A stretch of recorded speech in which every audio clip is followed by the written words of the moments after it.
just hit it now. We'll go ahead and we'll start recording this from this point on so that you guys can watch us at a later date. We'll turn this around. I'll hand it over to folks and they can disseminate as necessary. Questions for today are going to be collected throughout the meeting so that we can compile those and have those answered appropriately. So if you do have questions during the main presentation, please put that in the chat. We are tracking that and we are going to save those and culminate those at a later time. And of course, you've got your time and your breakouts to go ahead and ask questions too pertaining to the presentations. Let's see if I'm missing anything else. I think that's it. One last plug. Please take a moment, change your first name, last name, and the area that you're heading to today. And that will be the end of my short orientation. One last thing, we already went over that we'll go ahead during the main presentations today, turn off our cameras and mute. That'll be the rules of engagement. And then once we get into breakouts, we'll turn those cameras on and unmute. So just note that as well. Okay, and with that, I can either pass it back to Brian or we can head to Jackie for leaders intent. Here, let me go ahead and introduce the rest of the staff here. Thanks, James. So real quick, introduce the next on our list, retired U.S. Marine Colonel Craig Huddleston. Howdy, folks. You might remember Craig from such venues as Gettysburg, Staff Ride, South Canyon, Little Bighorn, and many, many more from Omni International. Thanks for joining us, Craig. Also, we have with us the Washington Office Branch Chief for Doctrine and Risk Management, Julian Afuso. Good morning. No stranger to the Rocky Mountain region at all. And then we also have Scott Bovey, who is our newly appointed Risk Management Assistant Director for the Rocky Mountain region. Hey, good morning, everyone. And we have Danny Bryant, who is the Deputy Director for Fire and Aviation for the Rocky Mountain region. Morning. All right. So with that, let's have some opening comments from the Regional Forester's Office, and we'll turn it over to Jackie Buchanan. Hey, good morning, everybody. I am Jackie Buchanan, Deputy Regional Forester here in the Rocky Mountain region. I do want to call out, I think Tammy Angel is with us, and Tammy is the acting Regional Forester here, but also normally another Deputy Regional Forester. So Tammy, I don't know if you are on, if you want to pop up. She's got a lot of commitments today, so she was going to be in and out. So maybe she's not there. So I'll go ahead and get into just a little bit. I'm not going to take much time because the important part of today is those connections and those breakouts to be able to talk through some things. But, you know, Brian brought up that this session isn't about, you know, COVID centric the way that we all had to focus last year. But yet when you reflect back on what 2020, how 2020 went, and the uniqueness and the things that came out of it, I think you just still have to note a couple things around that. And one is just this dynamic world that we are in right now. We don't know what is going to come at us this year. We couldn't have anticipated the fire season we had. I mean, we thought maybe we'd have a fire season. And then for a while, we thought we skated past the fire season, and then it hit us with a vengeance. The COVID situation, we thought we'd done, and we had done some really good planning in the preseason. And yet, as things evolved, we learned how much more there was that we needed to do around dealing with it. So as we head into this season, I think that's a thing to keep in front of all of us is, you know, the world is just freaking dynamic right now. And so part of what we have to do is be prepared to be able to adjust and to adapt and to deal with things that maybe we didn't see coming. And we have really a lot of talented folks on all, you know, on our side, on all the partner side, on the cooperator side. We have folks who are more than capable of doing that, but we just have to keep it in front of us and keep the focus around recognizing what may be something that we haven't seen before. The other part of what's important for today in sessions like this is this connection with our partners, our cooperators, the folks that we deal with these situations day in, day out with. We saw that more than ever last year of how critical having communication early, often, and honest. I think that those are all factors that we got pretty good at probably towards the end of last year. But my hope is that we'll start off this year, even today, being, having that open, honest, direct kind of dialogue, because when the challenges come at us, we need to be, in as solid a place as possible, not trying to still work through some of the details we could have gotten to before the season hit us. So today is that opportunity for us to work through some things and maybe identify some things we still have to do some additional work on. But it's our opportunity. So I hope that all of you join me in recognizing that, and you're coming in today, ready to roll up your sleeves and do some work. Brian and the team have done an incredible job to really bring a thoughtful program to I think set us in a frame of mind that will, put us in as good a place as we can be, maybe going into this 2021 season. We are working through the Chiefs letter, so I think that's going to be coming out, right, Brian? We're reviewing it right now. Everyone is, and but it's a reflective document as well, and so I don't think there will be any big surprises coming with it.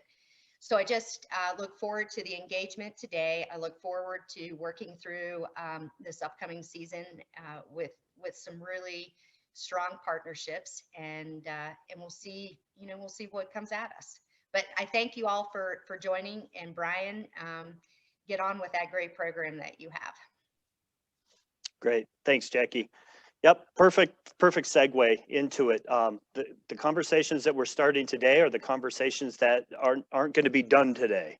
We're going to have some context behind the scenes, some historic context to tie in with this nationally. Is this something completely new to be in this complex of an environment and with so many partners with so many different varying values? I don't think so. I think we're going to learn more about that. And really why the investment today is important. We're going to have 3 different breakout sessions for folks to talk within their dispatch groups. Those are the most impactful in your area. So whether you have state partners involved there, all of your interagency folks and your line officers, fire management officers and boots on the ground to talk about what is the shared risk look like, and to continue this conversation. Today is really the catalyst for future conversations to continue, grounded in shared stewardship. So we're going to talk about those 3 breakout sessions that we'll have. We're going to have a spokesperson report out from each one of those groups. So that'll be something that each one of your groups will need to identify on each session. All layers of leadership should be present in each one of those sessions. We understand today there is a slight break that we're working around with a meeting with the Chief of the Forest Service. That's going to be about a half hour in length. And that'll be from 10:30 to 11. So that will be our scheduled break time from this session to allow folks to attend that meeting. And then we'll jump right back into it at 11 o'clock, and it will be a working lunch through today. We have Allison Richards and Heather Gonzalez. They're behind the scenes here, capturing a lot of the chat discussions or questions. We're going to be compiling a bunch of this information along with the information that you all provided when you signed up for this course through the icebreaker session. We're going to be capturing a lot of those, I guess, those big areas of future discussion to continue, but also it's enlightening to see what people's values are behind the scenes and what some of the context of last year, what are those things that you wish you were asked last year and weren't? What are those values that you bring to the table that you haven't been able to successfully bring yet? Those types of things are really important and enlightening to understand from each other on a reflection standpoint. So we're going to be compiling a bunch of this information and getting it back to you as a product out of today. So the more you put into it, the more we get out of it. We are going to have a liaison in each one of the breakout groups to work as a note taker. So we should have some folks already identified to help you capture that stuff and allow you all to engage in the conversation. So with that, I kind of mentioned the icebreaker, and those of you that talked about that question that was asked in there, and to reflect on some of that and what we're going to do with it. I'll turn it over to Scott Bovey to address some of the next steps with that. Thanks, Brian. Hey, good morning, everyone, and welcome to the 2021 risk management session that we've got going on. So really appreciate everybody's time today and everything that you've put into it and blocking out a good schedule of the day to participate with this. So as Brian mentioned, as we move forward into this, we asked you guys to put a question or a comment or some thoughts into where you were at last year. What might you bring to the table, or what was that question that you have always wished that you'd been asked in some of those meetings but weren't? So we've had some great responses. I read through them all last night and tried to categorize them out a little bit. Several of them fall into a million different categories, into several different categories, but I'll be putting that document, the full document, into the chat once we get into our first breakout, so that you can refer to that or take it, print it out, take a look at it later on to get a good idea of what everybody's been thinking about for the last little bit since we sent out this invite. Because really, what is the idea of an icebreaker is to kind of get the juices flowing, so to speak, and start refocusing on risk and risk assessment and where we're going to go and how those conversations are going to take place this summer. And once fires or smoke's in the air. So I really would encourage folks to take a moment, take a look through it. It gives you a good perspective from everybody, from boots on the ground to the highest levels of our agency administration and leadership, to get an idea where folks are really kind of looking at.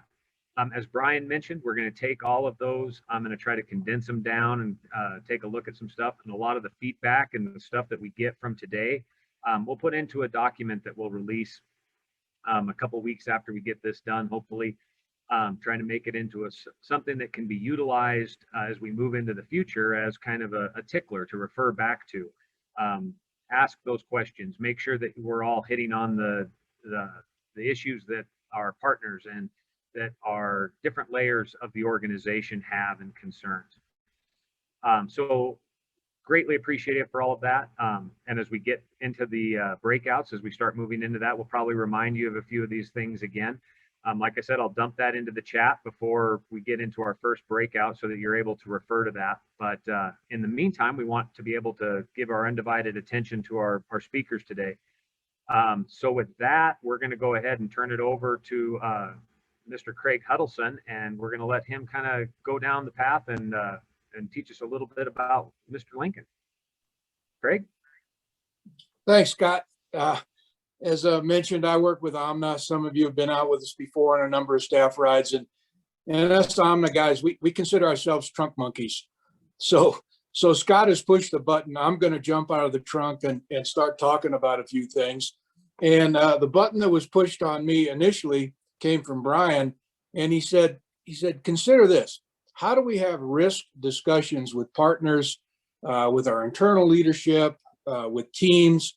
How do we go about talking about risk?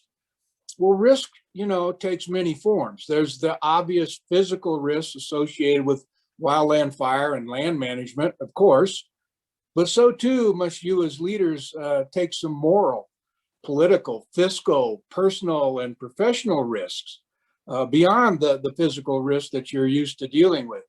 And the tactics for dealing with those other risks apply to all. We can mitigate, we can avoid, we can transfer, accept the risk. However, often overlooked, no matter how we deal with the risk, the hazard remains in place. And there is a not so subtle difference between risk and hazard. They're not the same. The sawyer goes into the forest wearing his or her PPE, but that doesn't mean that Widowmaker is going to pay any attention to the mitigation you've done. Risk is the price you have to pay for opportunity.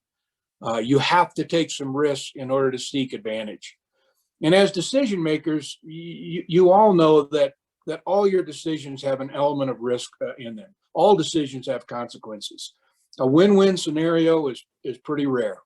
And most of the times you're faced with making a decision about the best, worst solution. One tried and true method to make your decision making easier is before you decide what to do, decide who you're going to do it with. However, freedom to choose your own team doesn't happen very often. So you're forced to take what you get and make what you want. But do you have no choice? You know, who can you count on to be your trusted agents and advisors? Your mentors, graybeards from the retired community, friends, family, peers, even subordinates that are outside of your chain of command.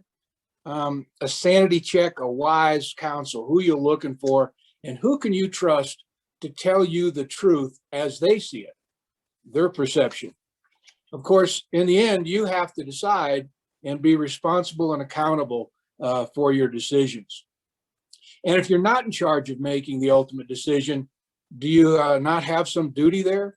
And here is where you get the opportunity to be an active follower. You know, to give your boss your unvarnished, honest opinion. Be a good follower as well as a good leader. So let's turn the clock back and review the single most high-risk incident in the U.S. history, the American Civil War. And the single value at risk, the one value at risk, was no less than the future of the nation. Now, I'm going to take most of my remarks from this book, A Team of Rivals by Doris Kearns Goodwin, Pulitzer Prize winner, and an absolute masterclass in problem solving and decision making and leadership. I highly recommend it. If you haven't read it, it ought to be on your bedstand and you ought to look at it. And if you don't feel like reading, well, the movie Lincoln is a pretty good cut on at least one aspect of Lincoln's leadership. The leader given the task of, holding on to the country, Lincoln, had no experience to prepare him for the task ahead. Actually, no one did, but many thought they did. So what made Lincoln so successful in leading our nation through this crisis?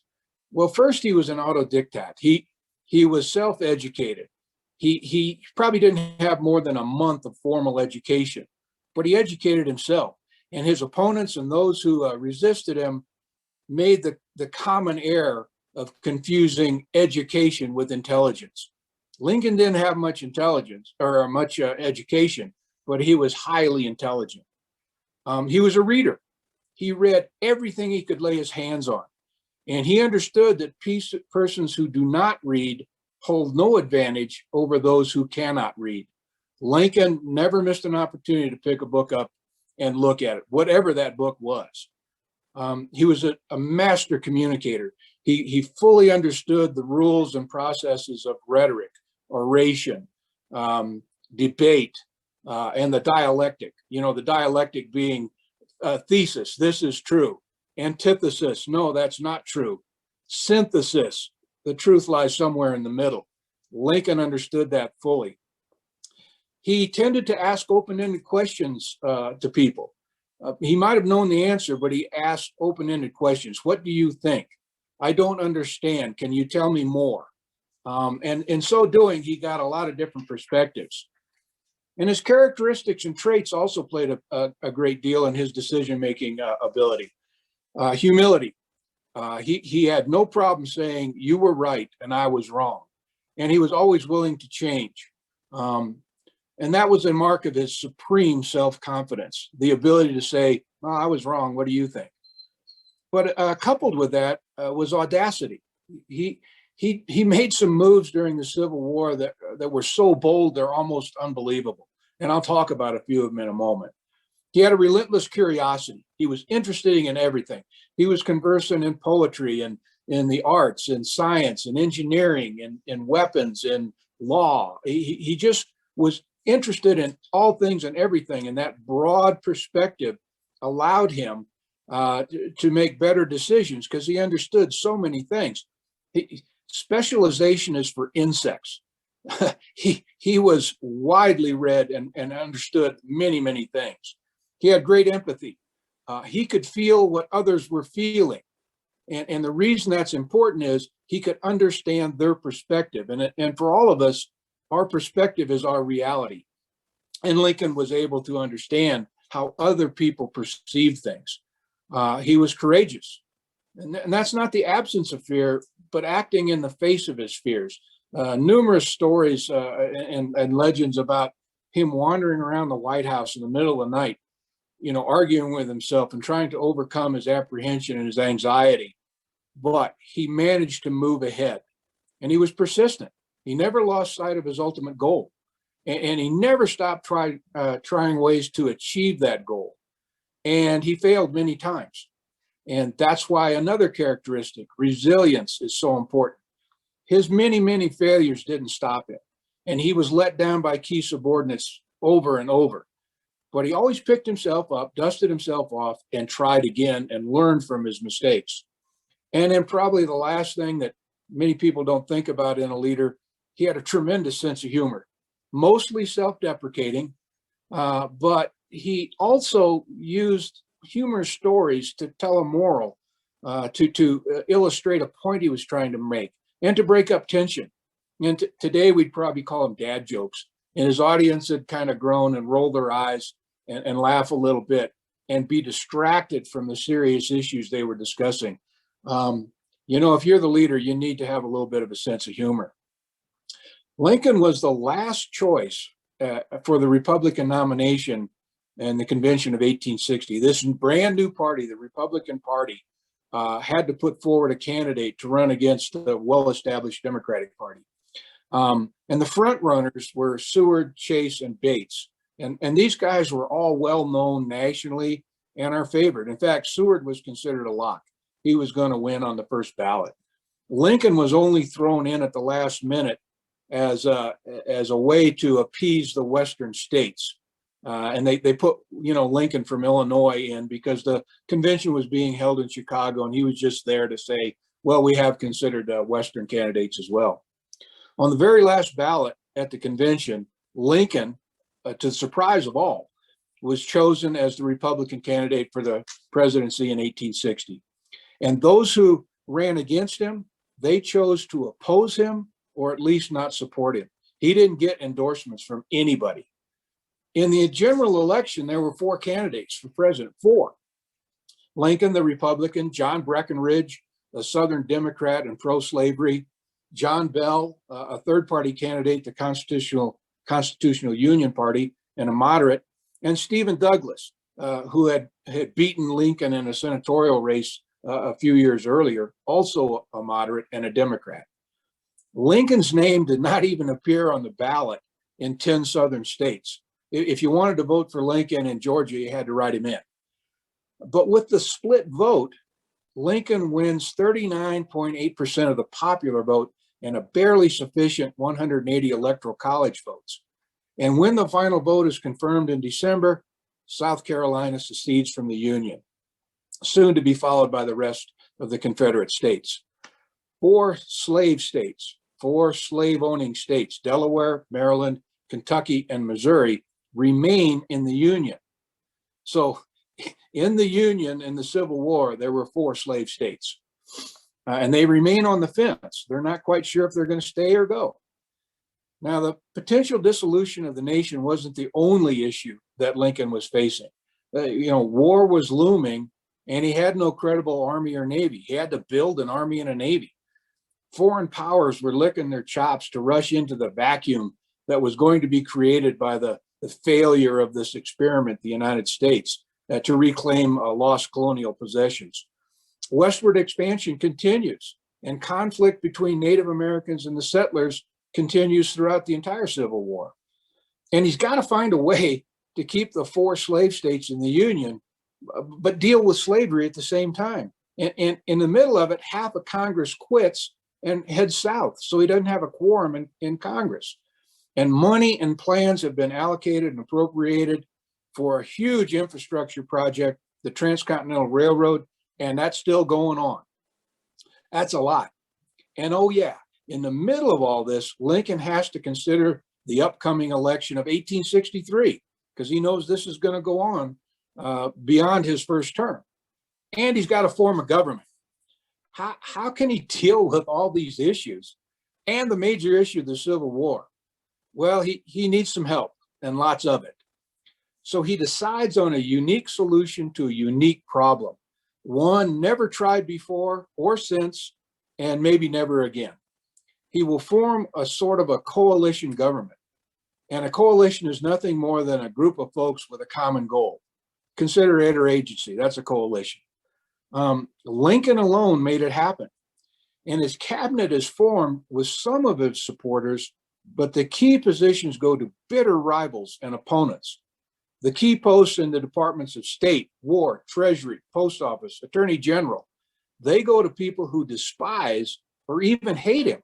And somehow Lincoln convinces these people to join his cabinet. His Secretary of State was William Seward, the front runner at the Republican convention and a very self-important man. Seward always knew that he was smarter than Lincoln, but he wasn't. The Secretary of Treasury was Salmon P. Chase, because you got to have money to fight a war. And he was another opponent from the convention and a very good money man. I mean, have you ever heard of Chase Bank? Well, it's that guy. He was not hard over abolitionist, and he never seemed to see the war in terms of slavery, but he managed to finance the war. And if you're going to fight a war, you need a Secretary of War, Edwin Stanton. Stanton despised Lincoln as a backwoods, ignorant hick, and he resented the fact that the office of the presidency had gone to this person. But by the end of the war, Stanton was a great supporter and staunchest defender of Lincoln because Lincoln demonstrated his leadership to Stanton, and Stanton recognized he'd misunderstood who Lincoln really was. The Attorney General was Edward Bates, and that's the third opponent in the Republican convention. And Bates had to spend most of his term dealing with the many illegal and unconstitutional decisions that Lincoln makes. And he always argued against those decisions. And when Lincoln would decide against his advice, he threatened to resign. And Lincoln would pat him on the shoulder and talk him off the wall and tell him what a great guy he was and how the nation needed him and we couldn't survive without him. And he managed to keep Bates as the Attorney General for his term. And it turned out to be a pretty good thing because Lincoln was always in legal trouble as well.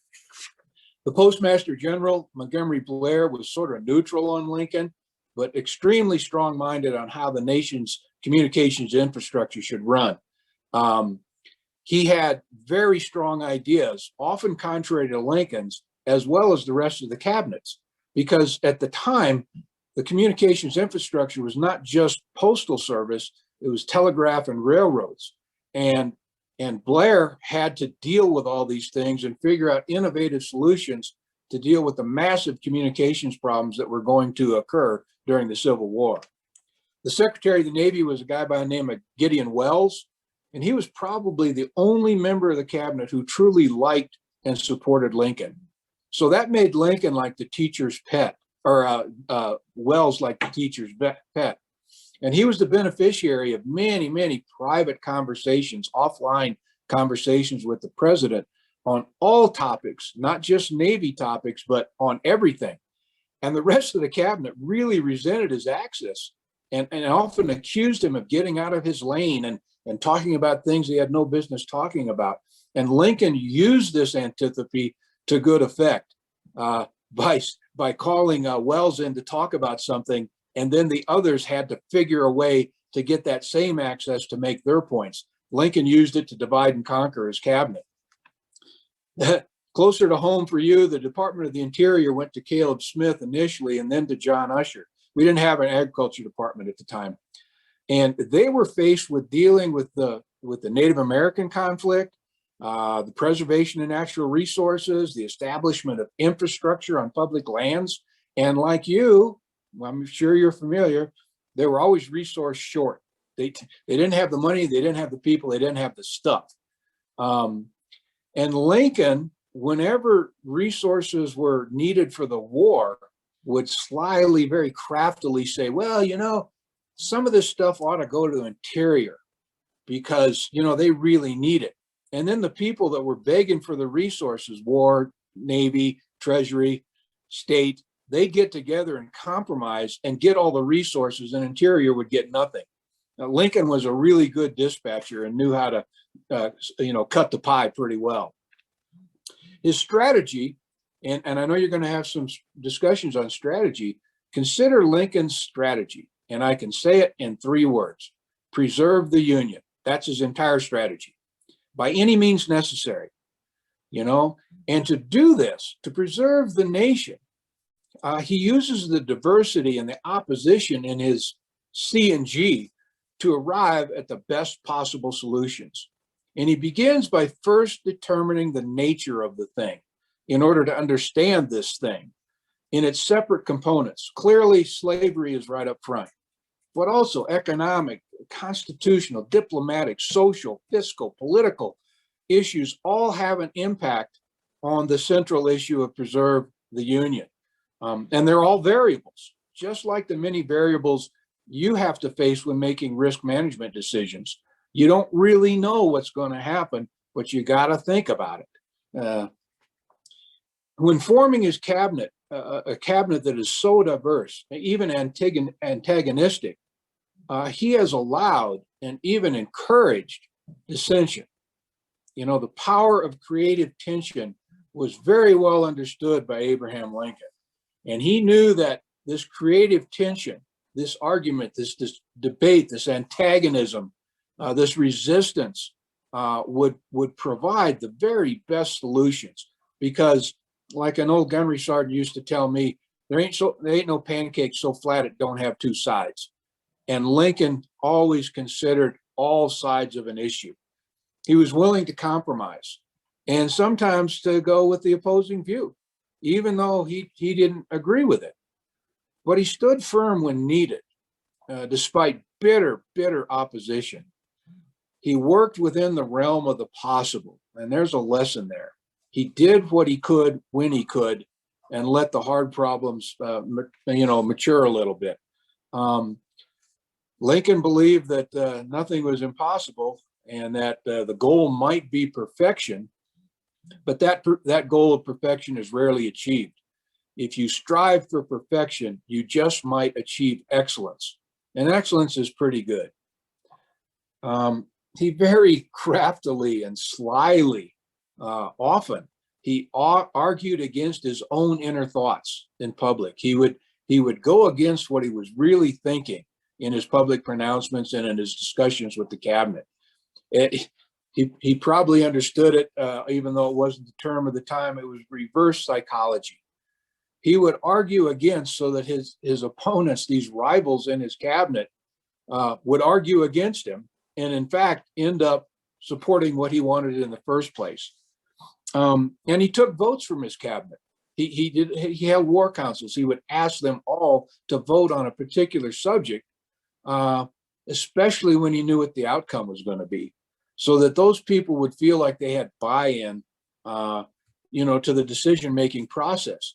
And when he couldn't count on support, he just made up his own mind and did it the way he wanted. There was a very famous anecdote of Montgomery Blair, the Postmaster General, proposing a motion to alter the U.S. Postal Service.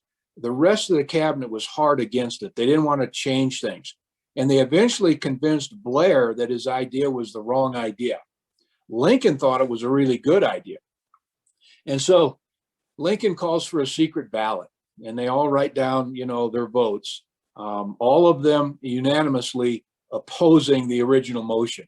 And Lincoln counts the votes, and he says, well, the vote is 7-1 against the motion.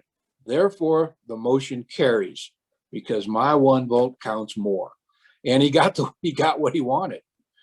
When his strategic decision or strategic vision was on the line, he took really bold and risky steps. Lincoln accepted risk when the juice was worth the squeeze, because risk is the price you pay for opportunity. He mitigated, transferred, and avoided whenever possible. But But when he had to go head on to these hazards, he would take the bold and risky decisions. I mean, at one point early in the war, the Maryland state legislature was going to meet to consider the Articles of Secession and leave the Union, which would have left Washington, D.C. surrounded by Confederate states, Maryland and Virginia.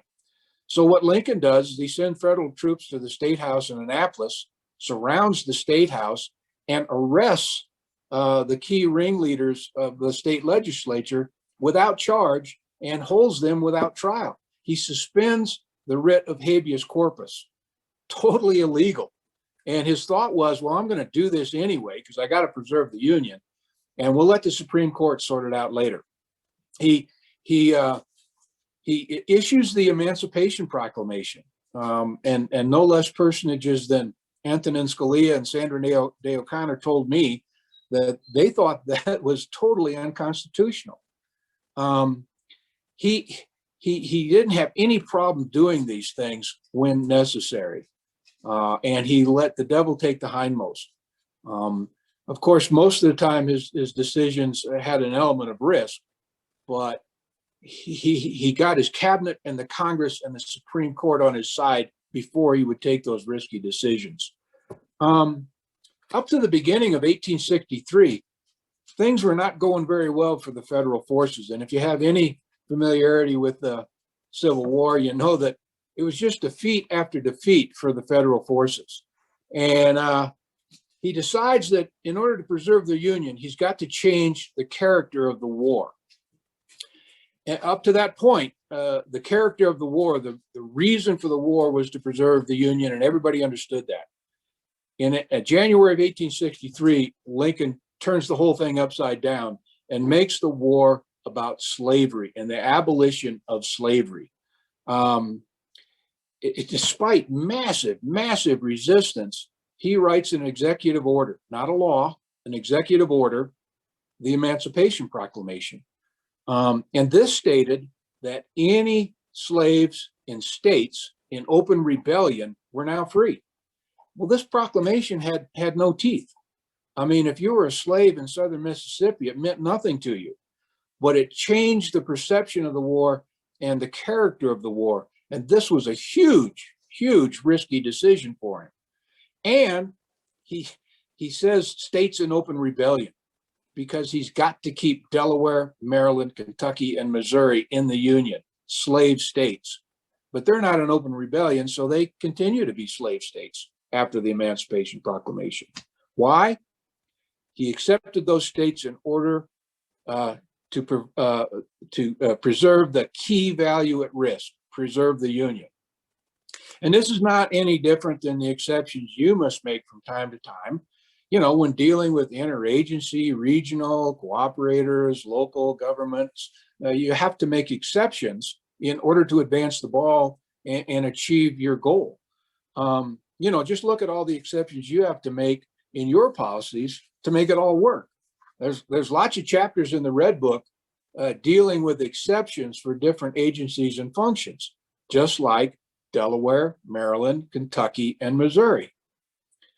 But the brilliance of Lincoln's decision-making and risk assessment processes begins and ends with his laser-like focus on his strategic vision, preserve the Union, the single value at risk, and his willingness to compromise and adapt to ever-changing variables, and his willingness to try things and fail and learn from those failures and continue as long as the value at risk was preserved. And there's a lesson there for all of us. You know, don't quit and take a chance once in a while. Lincoln understood clearly that no matter what risk management decisions he made, the hazard remained, at least until it was crushed permanently. I mean, his decisions had no immediate impact on the continuing threat. Only in the long term did they have an impact. And only the risk he was willing to accept, mitigate, transfer, or avoid, knowing full well that there would be mistakes and mishaps along the way.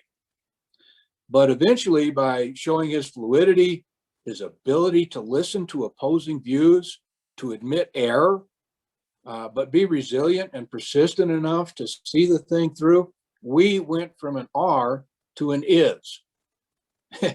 Before the Civil War, our nation was referred to grammatically correctly by saying the United States are considering, the United States are going to, because states is plural.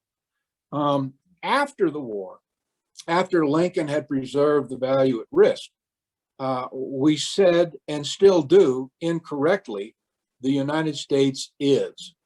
The United States is going to do something. The United States is considering. E pluribus unum comes to reality, from the many, one.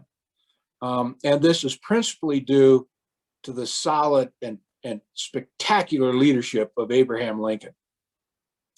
The leader finds him or herself always in the realm of risk, not just the physical risk we expect our young men and women, to face on the fire line, but also those moral, political, fiscal, personal, social, and professional risks that never seem to end. And you know what I'm talking about. And frequently those risks that are not the physical risks, the hazards that we face on a fire line, we forget that we can address those other risks by using the exact same risk management tactics that we use for those. We can mitigate, we can avoid, we can transfer, and we can accept those risks. But we don't always think of it in those terms. Lincoln understood that, even though he had no risk management experience or risk assessment tools or books to read about risk, behavior. He just understood inherently that there's risk in every decision he was going to make. And the way he addressed those risks, he sought to find every advantage he could and piece of advice before deciding on what to do. And he continued to do so until the issue was resolved. And the leader who can do that is pretty wise. I don't suggest that you do illegal or unconstitutional things. That would be troublesome. But you are going to have to accept some risk in your decisions. And for every complex, complicated problem, like Jackie mentioned earlier, this is a complicated time we're living in. For every complex, complicated problem, there is a simple solution that rarely works. Complex problems mostly need complex solutions. And the leader's main challenge is to make those complex solutions and decisions at the top simple at the bottom of the chain of command. And that's really tough to do. So as we go to the discussions and breakouts, understand that we can learn much from the leaders that went before us. You will face many challenges in the future, certainly. And the future is uncertain. We don't know what's going to happen. My crystal ball is pretty cloudy about what 2021 is going to look like. But hopefully none of the challenges and problems that you face are going to be as serious as our nation faced in the mid-19th century. Lincoln was totally unprepared for the specifics of the duty that was in front of him. Nobody was prepared for what was going to happen, but he was very well prepared to lead because of his personal characteristics and traits, the fact that he continued to educate himself, to read, to study, to ask questions, to be curious about everything. Lincoln somehow managed to pull us through this. And as you go forward, as you hit your breakouts, as you do your duty in the coming weeks, months, don't be stopped by what you don't want to do. Don't tell me what you can't do. Tell me what you can do. Because within each of your spheres of influence, wherever you're at in the food chain, you have great power and influence over the things that you can control. And don't be stopped by saying, well, they won't let me, or they won't allow this, or they're not considering that. Look, folks, know now that you are they, and you can do much within your own sphere of influence. So make a decision and drive on. After all, if not you, who? And if not now, when? Now is the time. that's kind of my story, and I'm sticking to it. Thanks for listening, and I look forward to hearing our discussions on the topics for breakouts. And again, I highly recommend you get a hold of this book, A Team of Rivals. And the subtitle is the one that kind of kicks, gets my attention. The Political Genius of Abraham Lincoln. He was a genius. And how he managed to make this work, it reads like fiction, but it's fact, historical fact. Take a look at this. And with that, if you have any questions for me or any comments, throw them in the chat box and I'll try to get to them. And I'm going to pass this off to Julian to bring it down a notch and talk about things that relate more directly to what you do. Thanks for listening, folks. All right. Thank you, Craig. That was great. I always appreciate hearing you speak. I'm going to try to change my view here while I'm getting started. So good morning. Good morning, everybody. Thanks for being here. I'm just going to spend a little bit of time just working through a little bit of application of risk thoughts for us for the day. Just trying to apply some of the things that you all know that are relevant to risk management from your perspective, from where you sit, from who you represent, and try to tie them into how we're going to spend the day together. We're going to have opportunities to work through some sessions, some dialogue sessions where your involvement, your engagement, your transparent, honest perspective is going to be key. The value that comes from these days, as you all know, whether we're together in person or in a virtual environment, is that you make this, you bring the value with what you bring to this engagement. And interesting enough, I have really been grateful, honestly, for some of the time that I've been able to spend this last year in this virtual environment, really digging into some of these meetings and actually connecting with more people. So this is a huge opportunity. I'm hoping that after today, you reconnect in smaller groups, in your own groups, and continue to have these conversations. So let's talk about some general risk management principles. And there's only a few of these principles that I want to bring in the room today. The first one is the first principle, which is accept no unnecessary risk. So this means a lot of different things to a lot of different people, because that can be a very subjective question. What is unnecessary? What's unnecessary risk? In general terms, I'd say it means that it's unnecessary risk is a risk that if action's taken, that it won't contribute meaningfully to the mission or the task, and potentially will needlessly jeopardize people, equipment, and we're talking about fires here, or in the grand scheme of things, in a more strategic vision, it's taking risks that won't meaningfully help to support the objectives, maybe the objectives of a fire, or maybe the objectives to this group.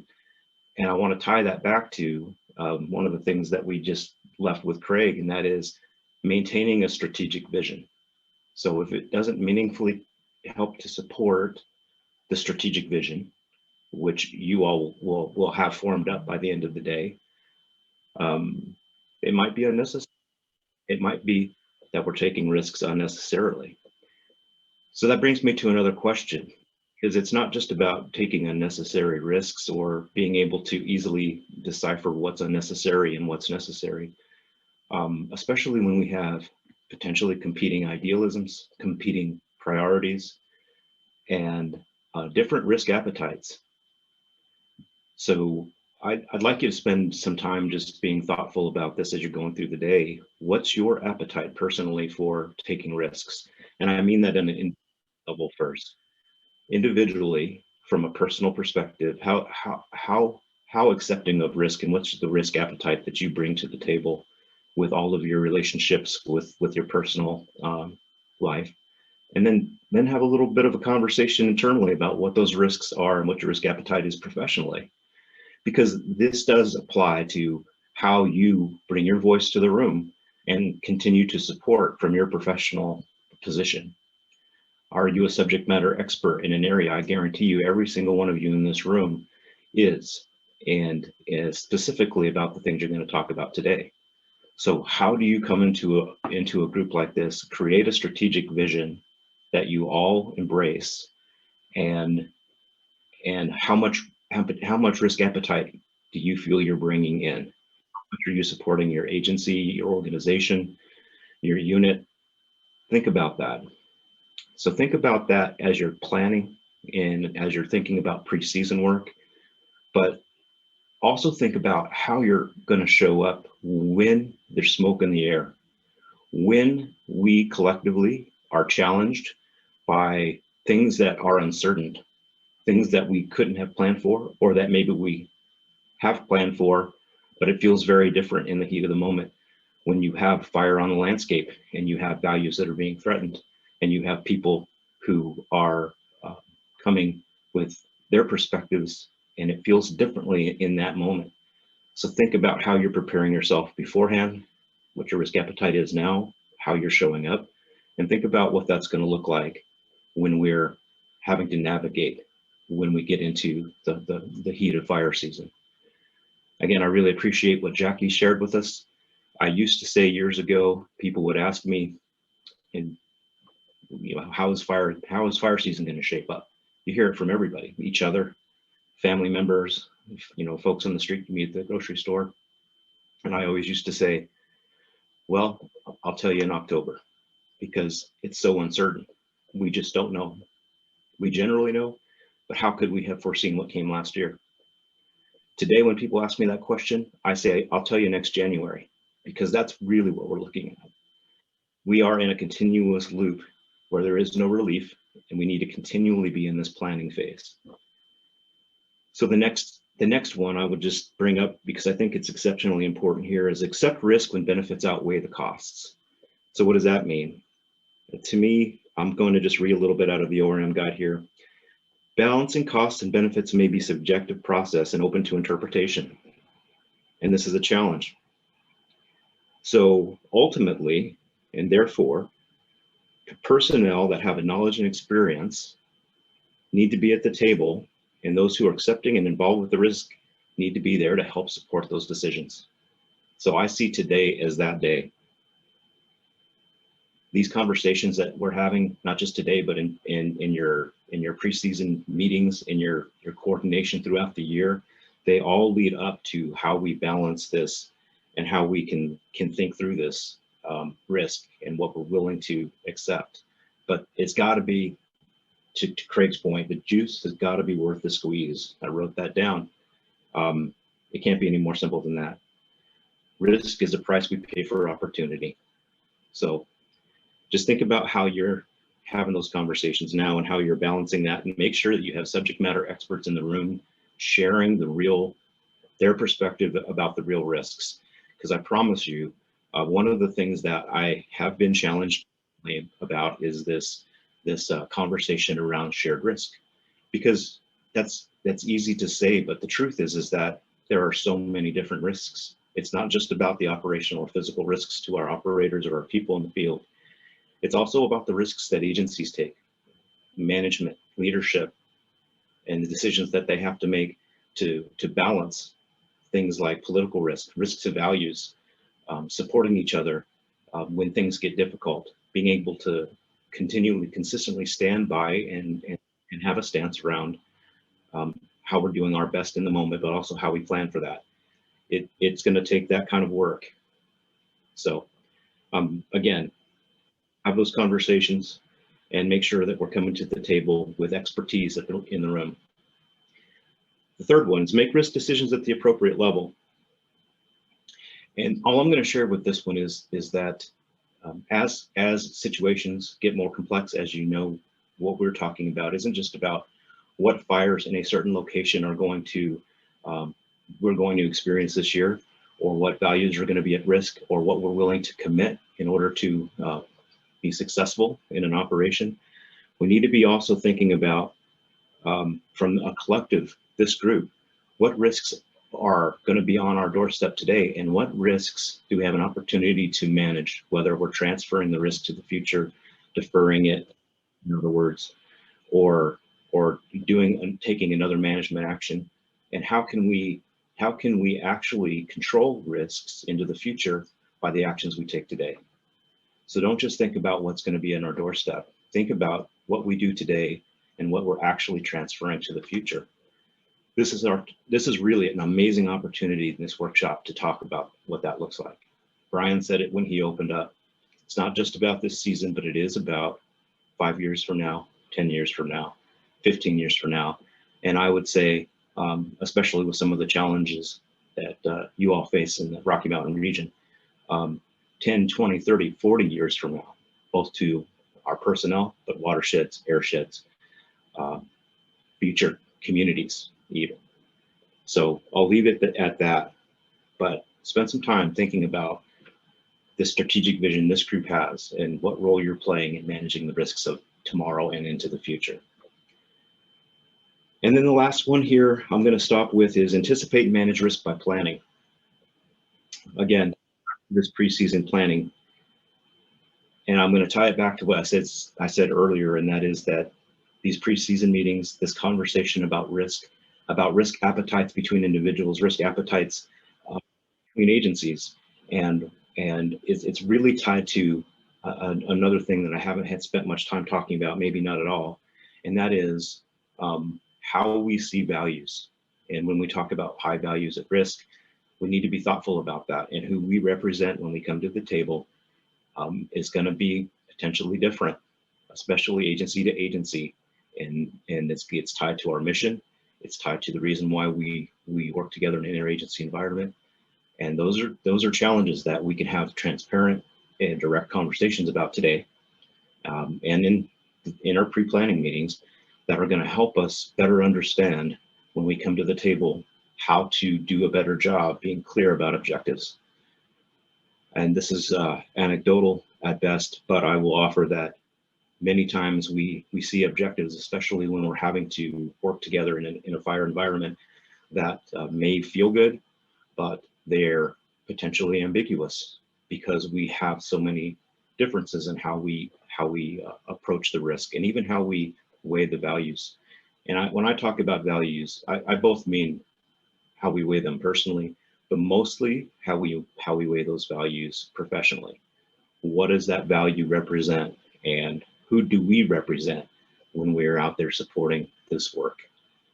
So having these meetings, being thoughtful about how we're pre-planning and how we're talking about our risk appetites and our values, our shared values, and being clear about objectives beforehand and during is going to be the key to success. And again, tying back to what Craig said, maintain that strategic vision. What's the long game? We know we have to manage and do our best to manage together collectively when we have smoke in the air. We know that.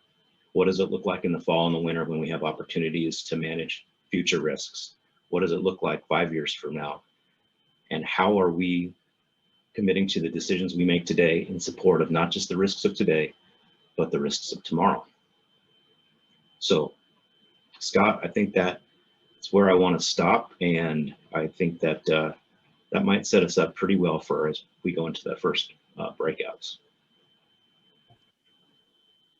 Hey, thanks, Julian. That is a great segue as we're going to move into our first breakout here. So to just take a minute here to kind of look at a couple things, one of the things I always used to talk about was, we talk lessons learned, you hear that regularly. And when what we need to do is we need to take lessons learned and share them. So we have lessons shared. And so we can take the stories of history, we can take the Lincoln and learn from their example, and we can share those stories and move them forward. But really we need to take those lessons learned.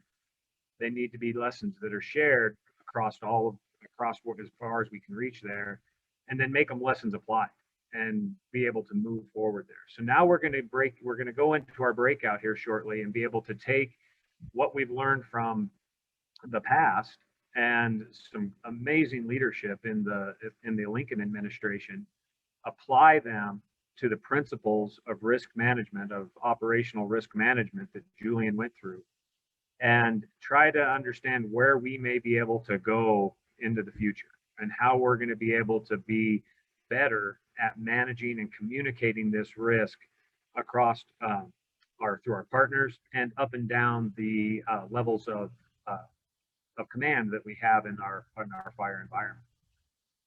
So we're going to be going forward into our breakout groups here shortly. I will post the breakout question that we would like everybody to discuss and report out on into the chat box, so you'll be able to see it, but I'll also read through it so that you can hear that. And then before we go to the breakout, I'm going to turn over the time for just a minute back to James, so that we have just a little bit of technical stuff to go through. We have a couple other folks that we still need to get some renaming and whatnot done. And then we also want to be cognizant of this breakout is going to take us up through the 11 o'clock hour. We do realize that the regional leadership team has a call in there, and also at 10:30 there is a all employee Region 2 Forest Service call with the chief. So this breakout will start as soon as we conclude this, and once you get moved into your breakout rooms, we'll ask that you please have that robust organic conversation. We're going to ask that each group please elect a spokesperson to report out. So whoever draws that straw, we would ask that you kind of take some notes on some things and kind of highlight those discussion points so that those can be shared out to the whole group. And then later we're going to, like I say, we'll document them and provide them out to everybody as we can. As we go into those, please, if you are a member of the regional leadership team, we know that you'll be bowing out right at the 10 o'clock hour or shortly before there. So please do, if you're a member of the RLT, please do not be that spokesperson. But please elect somebody that will be there through 10:30, and then we'll let them, we'll go from there. So we'll go to our breakout rooms here shortly. We'll have your breakouts. At the conclusion of your breakout, you'll end up going to your respective teams meetings to talk to the chief. If you are a cooperator, we're just going to take a hard pause at 10:30 for the all employee meeting, and then we will rejoin this Zoom conference or the Zoom workshop at 11 o'clock. And right now I'm going to turn it over to James so that he can talk us through the technical side of that. And then we will go ahead and I'll post that question in the chat. The question that we're going to be asking, like I said, I'll read it, but I will put it into the chat as well, is each seat we sit in has a different perception of risk. We continue to focus on structures, private lands, and infrastructure protection. How do we focus on the shared risks of tomorrow? So that's what we would like you to discuss in your breakout rooms.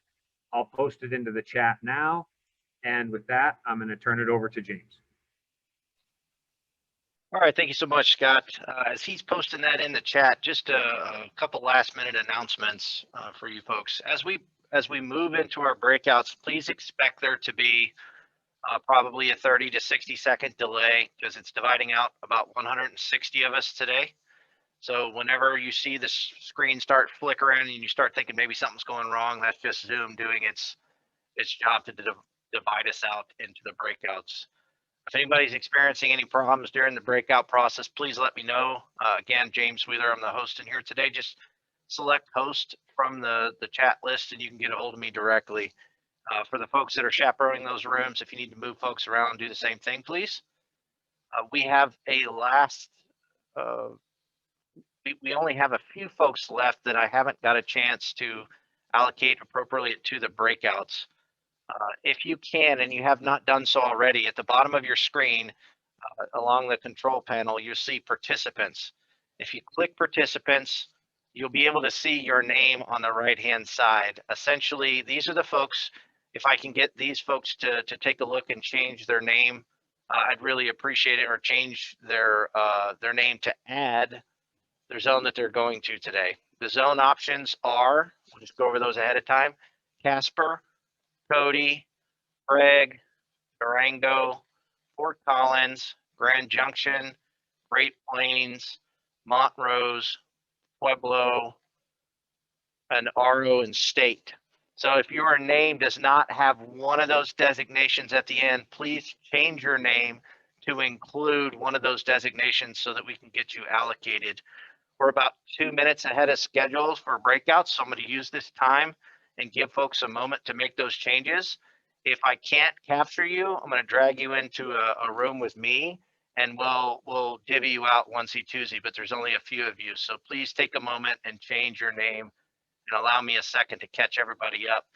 And here in about a minute and a half, we'll launch this.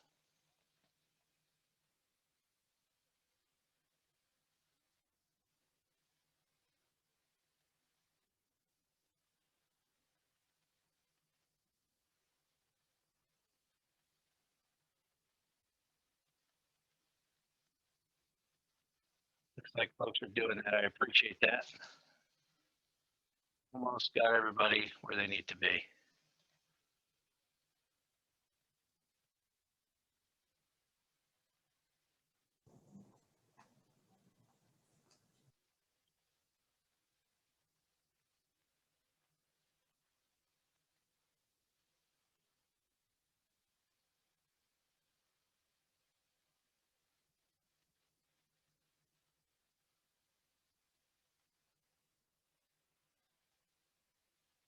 And as Scott was mentioning before, folks, as we move into these breakouts, keep in mind the camera off, mute off is no longer necessary. You guys will be in those group discussions, so please feel free to, once we switch on out, to go ahead and turn on your cameras and what have you.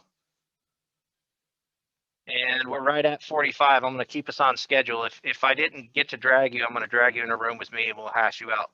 So at this time, I'm going to open all the breakout rooms, and everybody should allow 30 to 60 seconds for the audio to catch up and everything to be divvied out. Thank you for your time. See you in a bit.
All right, I've got Robert Jones in here. Robert, of those zones that we listed out earlier, which one did you belong to, please? You want me to put it in chat? You can verbalize. See, is that Robert? Obviously not. Who am I speaking with? Oh, I'm sorry. This is Robert Jones. Hi, Robert. Which one of those are you headed to? It should be Cody. It should Cody, be okay. Cody. Give me I 1 can minute. drop it into the group or to the everyone chat. Let me change your name real quick, sir, and then I'll send you off. Thank you for I your just shared it patience. to everyone. Can you see it?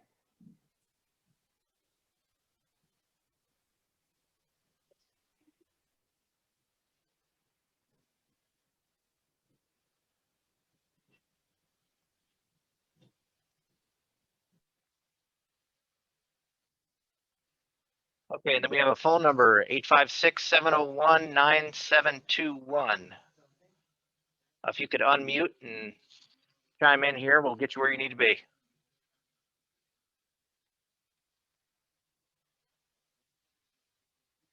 Again, that's 1-856-701-9721. Calling in from a phone. If you could unmute, we'll get you where you need to be.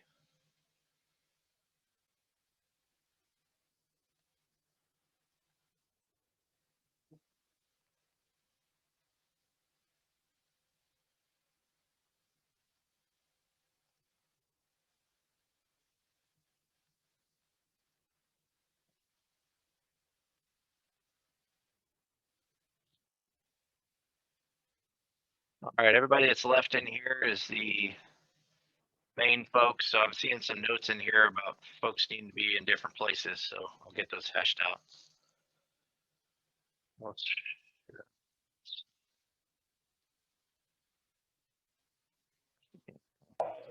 And what is your program? What is your? Ally took care of, We look at. Kelsha. I've got a text. Oh, support okay. call. All right. I'm gonna take the text support call, I'll be back.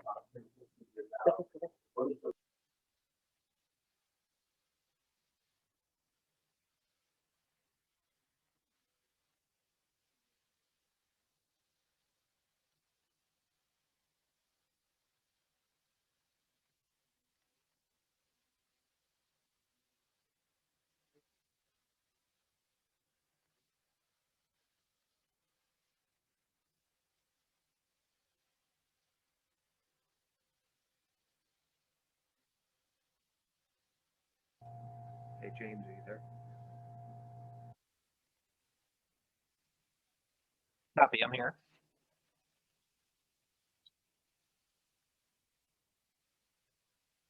Gotta turn the volume up. You got me? How about now? It's coming in a little bit quiet. Oh, actually, I'm talking that quiet because there's another conversation going on. Hey, Oh, gotcha. Okay.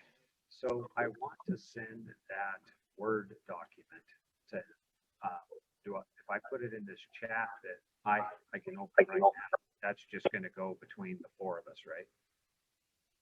Or does that go out to everyone? If you want to share a Word document, it's gonna, hang on. We enable that. I don't know if we enabled file sharing because we had discussed that we weren't sharing files, so I shut it off, but we can put it in the chat, the group chat. Are we wanting to share it with the student base? Yes. I could drop it All right, into let me the, see if I can go. I can drop it into the Teams chat, and if you, I mean, I don't know, maybe it's easier for you behind the scenes to drop it wherever you want.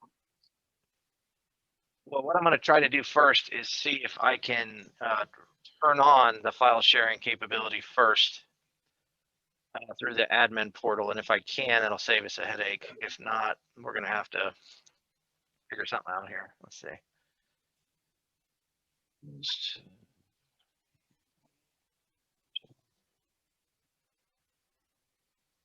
File transfer. Hosted participants can send files through in-meeting chat. Let's see if I can change this on the fly.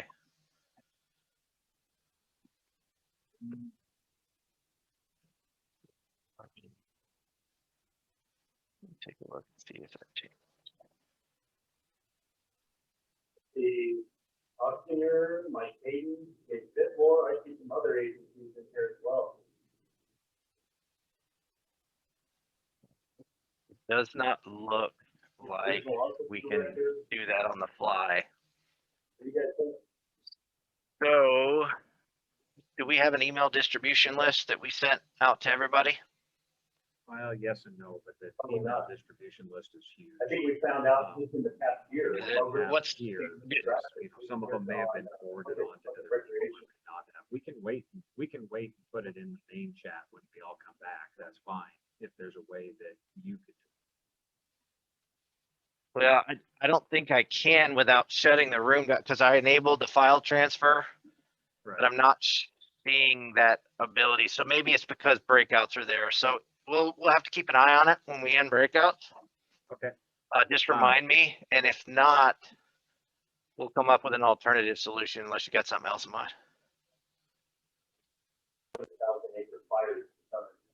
And James, oh, sorry. Yeah. Go ahead. I need you real quick. I've got somebody who somehow has entered themselves twice. They're put into a room twice. And of course, that's not going to work. So should I just go ahead and tell her to disconnect and then just come back in? Or her name's Tracy Anderson and she's currently assigned to Great Plains. So she's in there twice with two separate cameras. Well, one Probably got a web browser. Okay. So have her close Yeah, her just web tell her browser. that she's probably got a web browser open and the application open. She'll need to shut one of them. Okay. Thank you. we can do that in chat. If you need anything, let me know. Thanks. I will, thanks.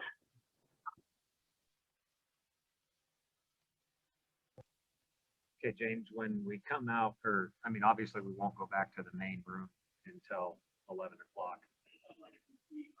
But I put that document into the Teams chat. So that, however, I don't know if you can pull it over, that's what we're looking at. And when is that icebreaker response? When does that need to be viewed and by whom? It doesn't really need to be at any specific time. It's just a document we want to share with everybody today. I mean, it can be one that they can review at a later time. We just want them to be able to like download it. Okay. So I think our options are we shut down Zoom completely and open it back up so that file share shows up. If once we get back in the main room, we can't see that file share option, or two, we're gonna have to send it to that distro list. We can do, if we have to send it to the district, if we have to send it to the distribution list, that's fine. I would prefer that we not probably shut down Zoom, because I have a feeling that there would be a few technical glitches that may occur with that. Does that make sense? Okay. Yeah, absolutely. And fingers crossed that when we get out of these breakouts, there isn't the ability to see that now. I changed it in the admin portal, but I don't know if that's going to translate over immediately without shutting the room down. We'll find out. Cool. Okay.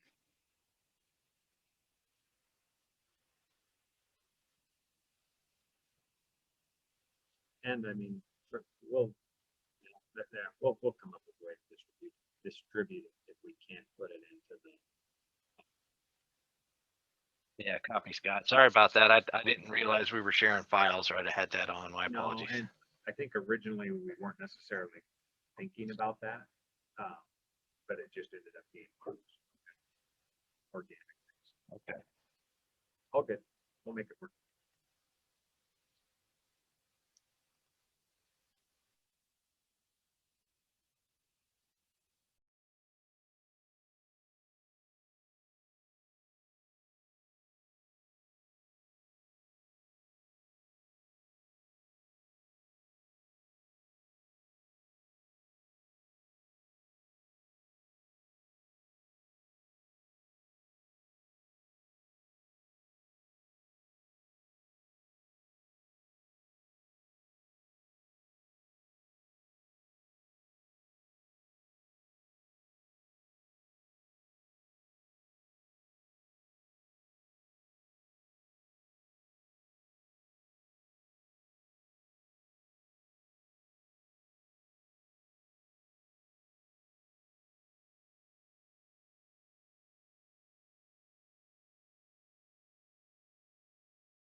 It's based off of probabilities of success. If we aren't going to be successful, why do it? And if you ain't doing it because of whatever value, why put our value, which is the firefighter, in something that, number one, you ain't going to have high probability of success. Number two, kind of goes to the question we're supposed to be asked is risk of tomorrow is we're just pushing this off for the people that are coming up behind us year after year after year after year. That's one way to look at it. I mean, that's hard to stomach for some people, especially the landowner that's sitting there, possibly, which maybe not the case. I remember when Beaver started, you know, the county commissioners were 100% on. They can't graze, nothing can get through the blowdown. It's just not very good. So they had a lot. We have so much support from not only the commissioners, but the sheriffs and the partners, but the private as well, especially if they got permits.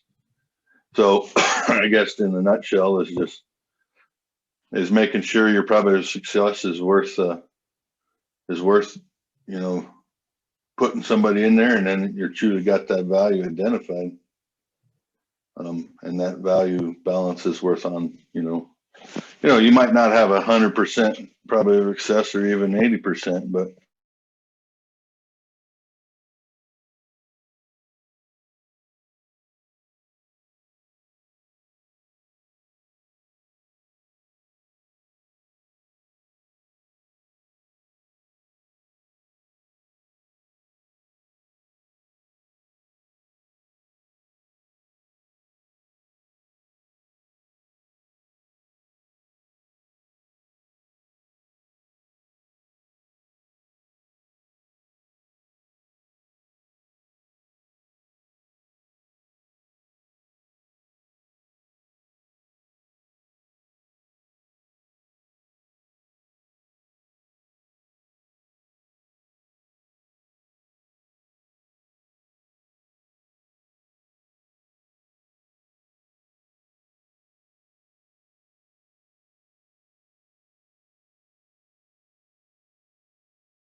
I lost you there for a sec. You there, Heather?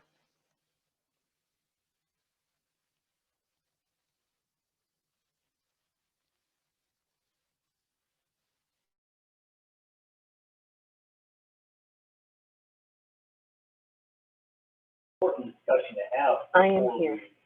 Okay. I just wanted to talk to you for a quick second if we could. Yeah. So, just like a mini powwow here. All the dinging, just so you know, all the dings and dings and dings that you were hearing, just know that all the students don't hear that. It's just going to be hosts and co-hosts, Oh, good to know. but it's just to let us in the room. So if that's something that you were maybe mentally thinking about being a distractor, don't worry. That is only host and co-host that have that issue. No, I like hearing that because to me that indicates the initiation, acceptance, right? And it gives you an indicator when it's time to get started as well. That's just some general essay there. If you guys are soloing it in the future here, what was the other things I wanted to chat about? So the breakouts, you'll notice the room names are changed. We talked about that, so the name changes aren't too difficult. I did add a cadre room 11 on the fly without discussing that with you first, and I just overlooked that detail.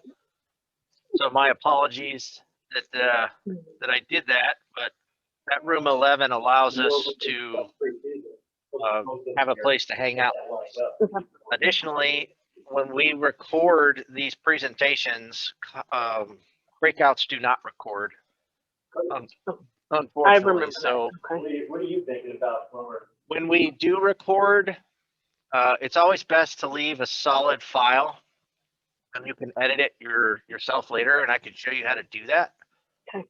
But keeping a solid file is a good way to do it, or hitting pause. It's really not a good idea to hit stop. because it creates separate files, and then all of a sudden you're either uploading a series of videos for a single class, or you're having to introduce like Adobe Connect, or I mean, not Adobe Connect, Adobe Premiere Pro to edit those together. So pause and or just one solid recording is the way to go. Okay. So that's the things I wanted to impart before I forgot.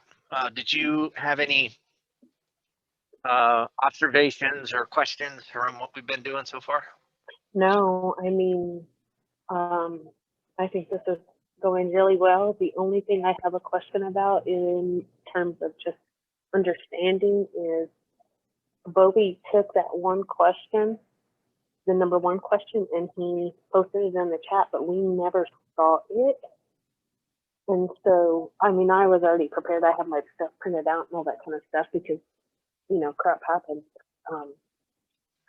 Do you know if there's That's any? why I was verbally. So that's why I was verbally cueing, saying like, hey, while I'm doing this, Scott's going to post this in there. I couldn't come out and say, hey, Scott, don't forget that if you don't get this done before breakouts, they're not going to see it. So breakouts have their own chat.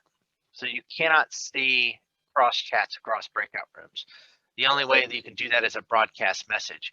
So do we need to get that out to folks across the board? I don't. Do you see it in the main chat room? Because I can broadcast message it. Each seat will sit at a different perception of risk. We continue to focus on structured private lands and infrastructure protection. How do we focus on shared risk of tomorrow? So what I'm going to do is I'm going to go to broadcast. I'm going to go to broadcast message. And I'm going to copy this text and put it in there. It's too big. It's too big. Oh, that's why it probably did. Okay. No, it's too big for the broadcast message. Each, I don't know, maybe. I don't know. Each seat will sit and it has different perception of risk. We continue. All right, I'm going to trim off. I hope he doesn't get mad at me, but I'm going to trim off the first part where it says each seat.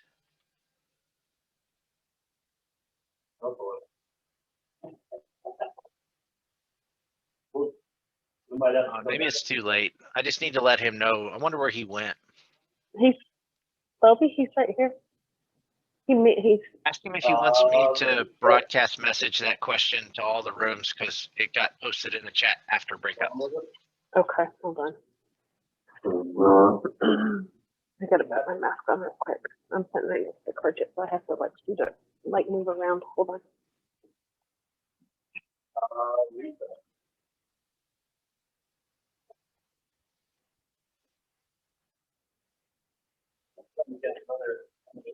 Did you leave our Saturday breakout session? Okay.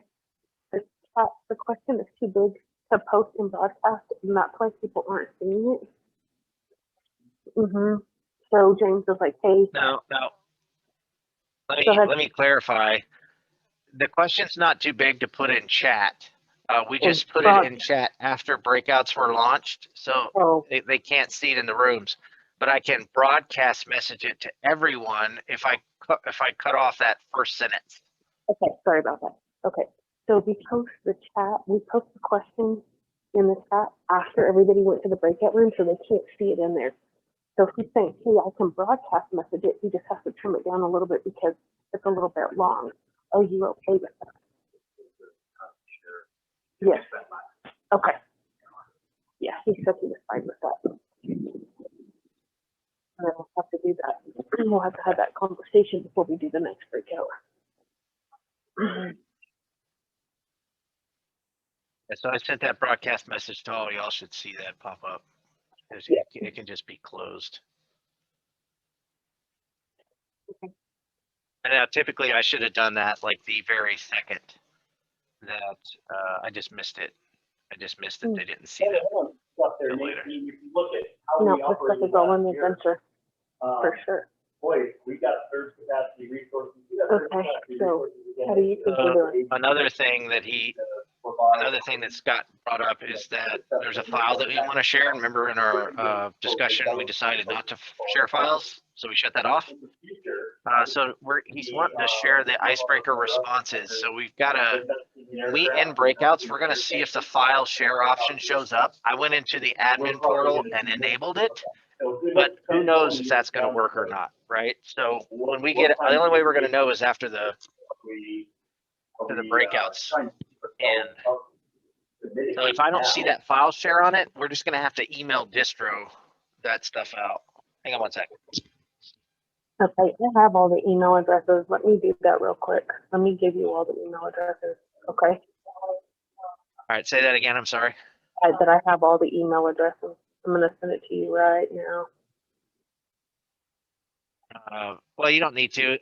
We'll just, whatever we sent the invites out, we can attach that file. But hang on, let me drag somebody in here real quick that Okay. I don't know where they go. Okay. Who is it? I'll tell you. I'll try to.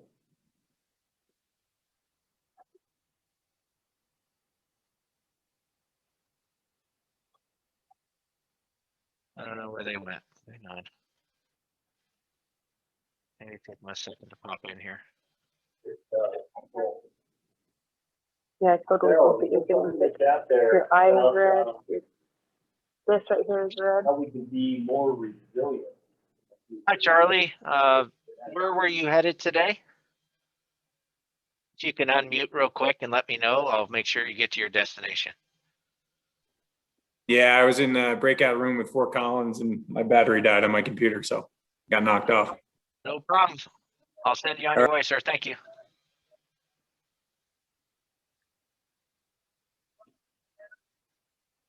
Okay. All right. Yeah, everything's going good. We're not running into any tech problems. There's not a lot of chat engagement, but I imagine that will be the purpose of the breakouts anyway. And typically there's not a lot in those first sections. What were your tech calls? Any? Understanding the waiting room, launching the app and the browser at the same time, and then one lady who straight up her government computer doesn't allow her to do Gov and IT, nothing, that they have no way to help her.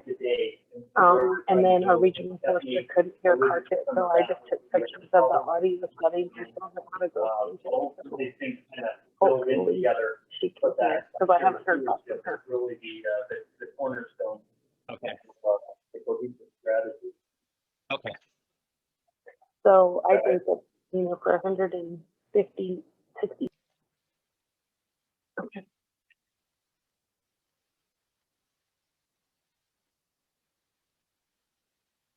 Great point, Paul. Yep, bringing the public, we're sharing that risk with them, as well as utilities departments and a lot of other folks that we don't think of as traditional partners.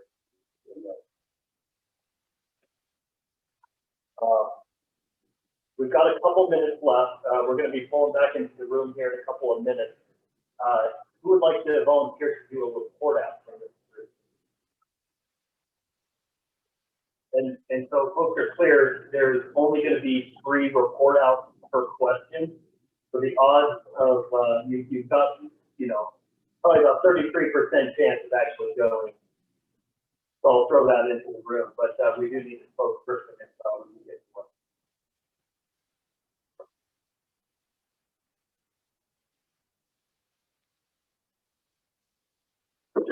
Look at all of these leaders in the fire world and in our agencies, and nobody's going to step up to the plate.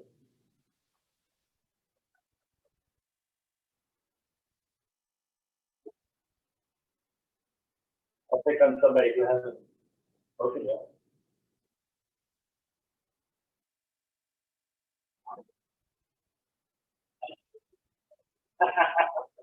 Great.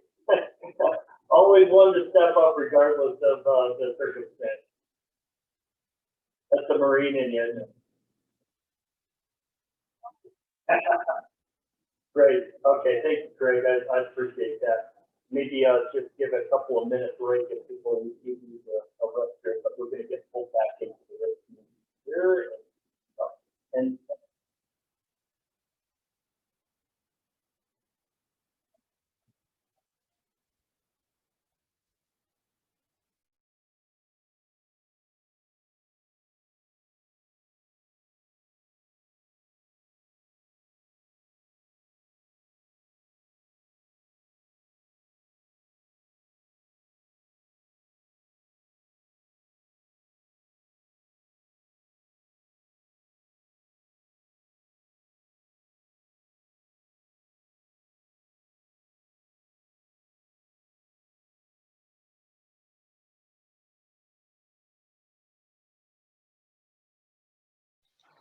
All right, as we wait for everybody to get back in the room, just give me one moment. We'll try to get you out of here so you've got some time to log into your next call. We just got some directions to give to y'all real quick about staying in. So give me about 5 more seconds, and then the rest of the folks that haven't come in yet will be in.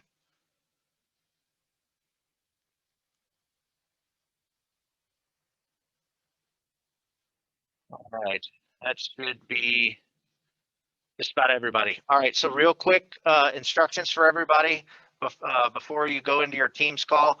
What we're asking you to do so that we don't experience any technical difficulties is not to hang up from your Zoom call, okay? So what you're gonna be doing is muting yourself and turning off your camera, and you can minimize this Zoom call and keep it open in the background. Make sure that you turn off your camera and mute yourself, otherwise you won't be able to turn on your camera or unmute yourself in your Teams call. If you have to log out of Zoom for any particular reason, please note that we just need you to log back in and do your first name, last name, and then the group you were just assigned to in your naming convention. So that gives you all a little bit of time. We'll send you off. Thank you. We'll see you back here at the top of the hour. So please, again, minimize your Zoom, mute yourself, and turn on your camera, but leave it open. Thank you.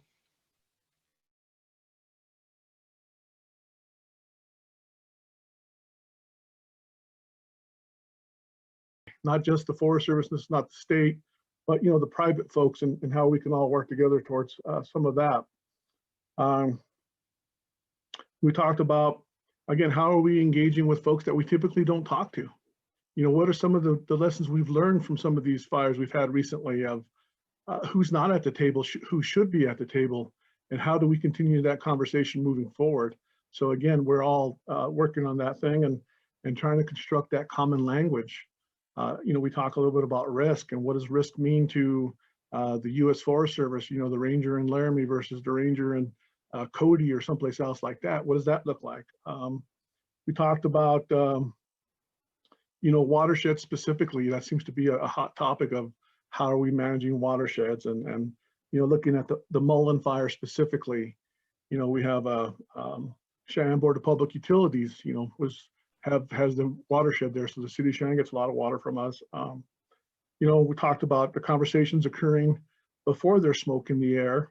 And when we really started diving into was, what about the treatments that we could do before there is smoke? The vegetation treatments, the fuels treatments, items like that. We talked a lot about future risks. What does that look like? What does the future look like? What is the values that the next generation coming up, are they going to have the same values that the current folks have, and how we work on that piece? Then we really dialed into a lot about, watersheds, air quality, which is something new, at least for me in Wyoming. We talk a little bit about air quality, but COVID might have changed how we think about air quality and into the future. And maybe there's some opportunities that we can utilize some additional partners to talk about risk and how we manage that risk.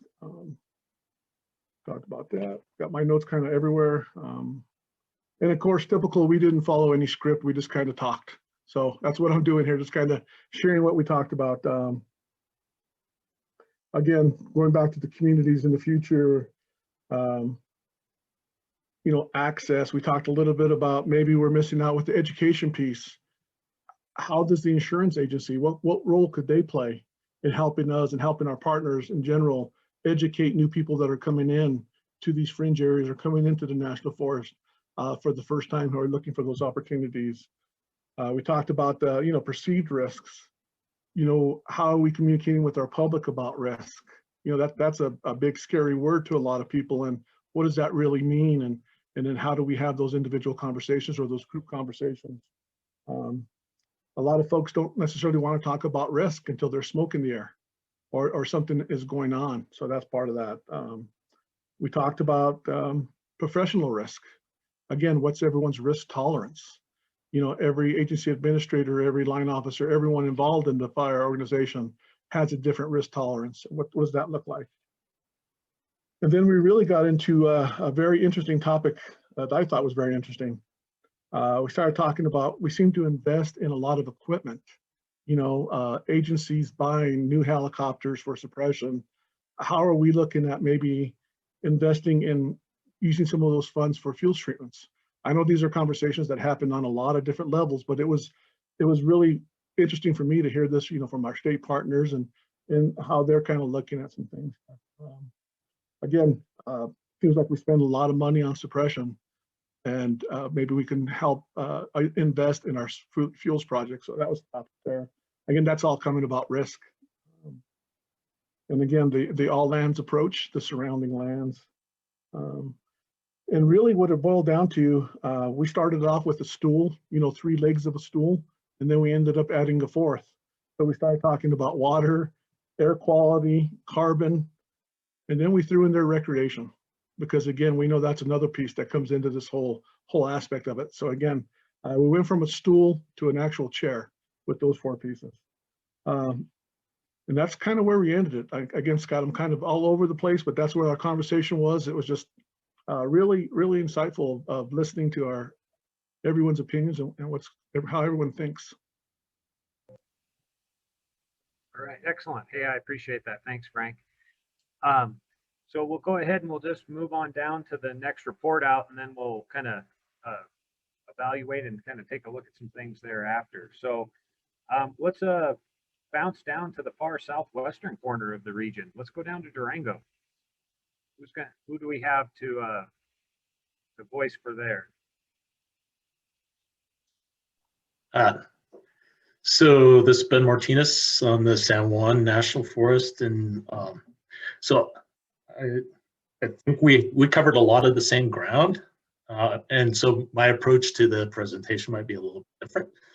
So listening to the chief just a little bit ago, being a values-based organization, and this is who we are. I'm going to start with an example of what having the end in mind, and I think Anthony did a good job of summarizing.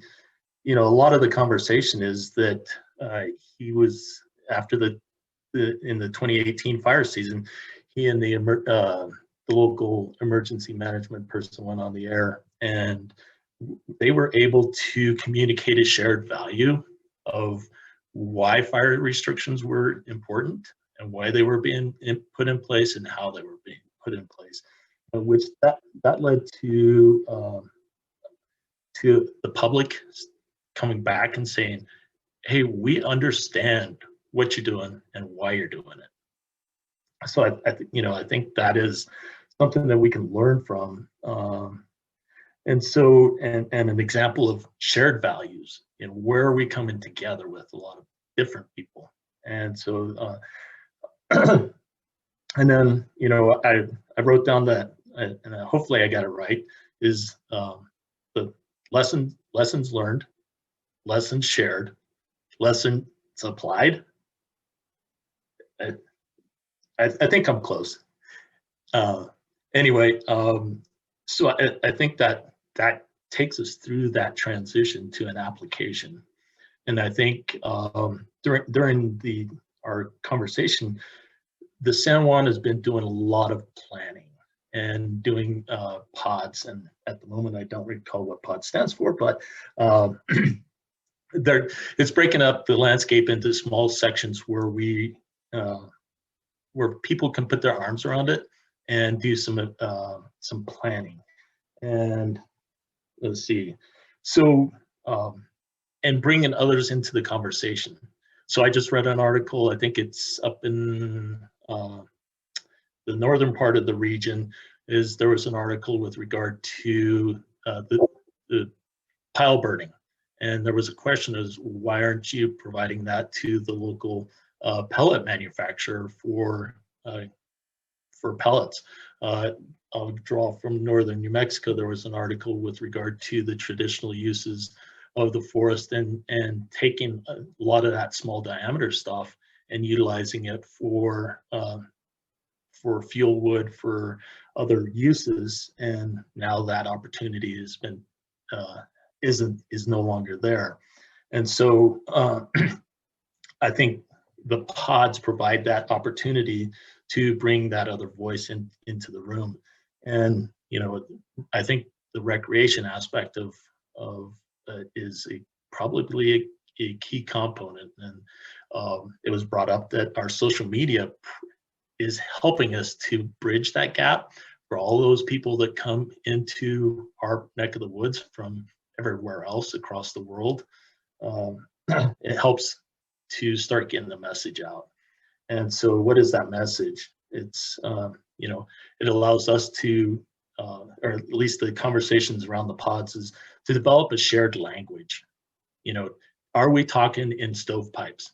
Oh, we're talking fire here, we're talking fuels there, we're talking range there, we're talking recreation. What kind of recreation? And you know, we talk in those stovepipes that might feel exclusive to a lot of folks. And so, and then specific to fire is, you know, expanding our conversation with outfitter guides and starting to understand the impacts to them and starting that conversation earlier. And you know, we're lucky to have Charles on our group from the state. And, you know, he highlighted, you know, we need to highlight where we have shared doctrine across the landscape, whether it's with tribes, whether it's with BIA, whether it's with the state, whether it's with the counties. And then also be able to explain the differences in doctrines. And that probably needs to take place ahead of time. And another piece that was highlighted is, you know, capacity. Where can we build that capacity? You know, it's not necessarily that a certain organization doesn't have the aptitude, which they all do. It's just capacity. And where do those resources go? Let's see. And then, you know, another one is talking about long-term interests versus the short-term costs. And I think we had a good example of this that last year of with regard to a late season fire at a high altitude, and which brought up the aspect of what is, you know, timing. Sometimes timing is the critical component to having those conversations and making it meaningful to get the right decision makers at the table and start to talk about those shared values and decision space. And just, you know, just to wrap it back up, you know, this really leads back to this is who we are, right? The shared values, finding those shared values, building those relationships. By building those relationships, it allows us to be able to explain the why and have some effective communication. And that's a real quick highlight of what we talked about. Hey, thanks, Ben. Yeah, great discussion points. It sounds like they're good info. Thanks for sharing so that we can apply. You had it down. All right, we're going to go to one last dispatch center, and then we'll kind of move forward from there. So from the far southwest of the region, we're going to go to the far northeast of the region. Let's go up to the Great Plains.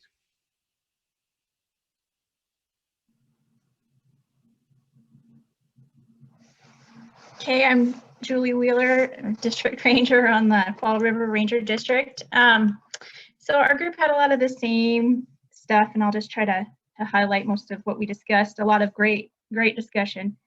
So basically, you know, we kind of frame our overarching goal or need to protect the health and resiliency of our forests and grasslands, and basically keeping people safe now and in the future. we're starting to see a lot of major changes, especially remarkable numbers of people moving into the WUI, into our local communities that used to be much more rural. We're seeing a lot of landscape level ecological changes, fuel loading, invasive species. Things are changing politically and socially. And so how do we mitigate our future risk with the tools that we have through, some thoughts were proactive management. We have a lot of these tools, but when are we going to start looking at restored acres versus treatments and targets? We need to just consider those decisions that occur after the smoke clears, including the mental and physical impacts to those involved. What's that going to look like? When the smoke clears, that's not the end of the incident. That's not the end of the story. And what does right look like when we're making risk-based decisions at the appropriate level? We can do everything right and still have a bad outcome. Now, what does that look like? So basically, a lot of discussion pointed toward open and honest communication is definitely a key. As Jim said, we need to up our game in communication, and it needs to include a discussion of our values and the values of those that we're sharing our risk with. Communicating with our local leaders, including community planners and our usual cooperators, as well as those individuals that we all know are out there. We're doing the best, we need to be doing the best that we can to ensure that our firefighters are trained up and properly equipped, and expanding this to our cooperators. So basically, we just need to come together for frank discussion on our acceptable and unacceptable risks at all levels. And that's all we had. Okay, copy. Thank you, Julie. Thank you, Ben. Thank you, Frank. Those are some great report outs. Obviously, some very robust conversations took place in there. So I'm just going to turn time over a little bit to Craig and Julian, see if your thoughts and philosophies from how that might apply to the lessons that we've learned from the Lincoln administration and into operational risk management. Yeah, Scott, I'm going to start with the end, with what Julie began with. And that is the similarity between the conversations that the three groups had. And I sat in on the regional office and state, and also very similar. There's a starting point. If you're thinking of the same things, then you have that shared interest across the entire region. And that's a great start point to start to solve some issues. One of the things that keeps coming out is the importance of relationships. I heard that in all three groups. Relationships with each other, with the community, with cooperators, shareholders, stakeholders, the importance of those relationships. And you don't establish those relationships in the moment during the incident. You start with those relationships now. One of the things that came to Lincoln and he found out very quickly, his Army and Navy were made up principally with volunteers. About 70% were volunteers. So ask yourself, what is the resident capability in firefighting in the nation, percentage-wise, of volunteers? And you know what? It's about 70%. There's no difference between the volunteers in the Civil War and the volunteer fire departments and the cooperators and the ADs that you have to work with. They volunteer their services. And so you have to keep them on board. And you do that, again, across these groups through communications. And I'll refer back to something I said in my opening remarks. What I'm hearing and what I'm sensing is communications, as described in the report outs, is providing information to the community, to the politicians, to all the people that you have to work with. I would suggest reverse that flow. The communications has to begin by listening to those people and finding out what their concerns are. Then you can address the issues. But if you just go in and start dumping information on people, at a Firewise meeting, a Firewise meeting ought to start off by the Forester standing up there, the FMO standing up there and saying, what are you people thinking? And then go from there. Because once you understand what those concerns are, you can start to eliminate some of the ignorance. And ignorance is no sin.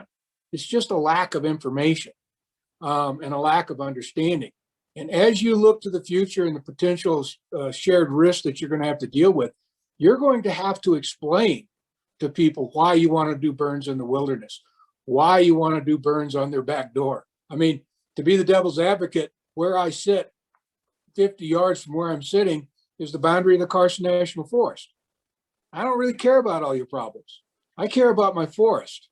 I don't care that you're having issues with employees and that you're having money issues and that the politicians are giving you a problem. What I care about is when I see smoke over the top of the house, I want it to go away. And you have to deal with that perception. Also, I heard in the report out that the difference, you know, the importance of explaining the risk. What is the risk when there's an incident? I would suggest that you start thinking about what's the hazard, not the risk. I'm willing to risk staying at my house here to protect my horses and protect the house and everything. But you might want to explain to me what the hazard is. You know, it's going to kill me if I stay here. That's the kind of thing we need to look at. Lessons learned. Lincoln was really good in his resilience at learning from his mistakes. And he didn't just send his lessons off to the Lessons Learned Center and record that data. And then, well, that's it. The lesson is not learned until behavior changes. You have to change the behavior in order to apply that lesson learned. So you've learned a lot of lessons last year. Let's see what happens to the behavior this year. If the behavior changes, the lesson is learned. And then the last thing I'd mention is the importance of coalitions. Use that in place of interagency. Where you have shared and cross-boundary issues, and they're the same, that's where you form a coalition. And where you have similar, and Julie mentioned it, it was mentioned from Durango, where you have shared doctrinal issues, that's a start point. And then you can look at compromises on other issues, because doctrine is not prescriptive, it is descriptive.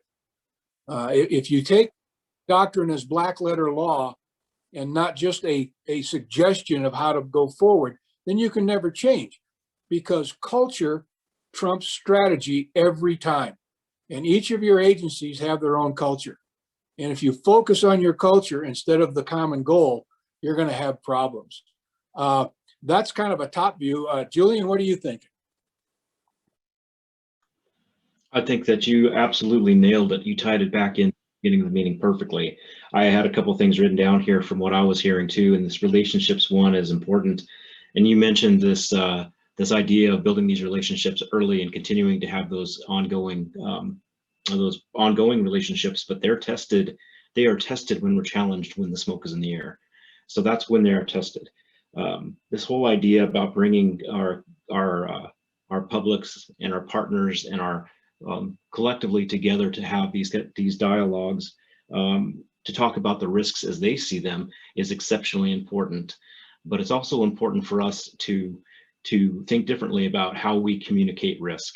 So this whole idea of risk communication isn't just about us, again, very much to your point, Greg, about what's going on near you personally, individually.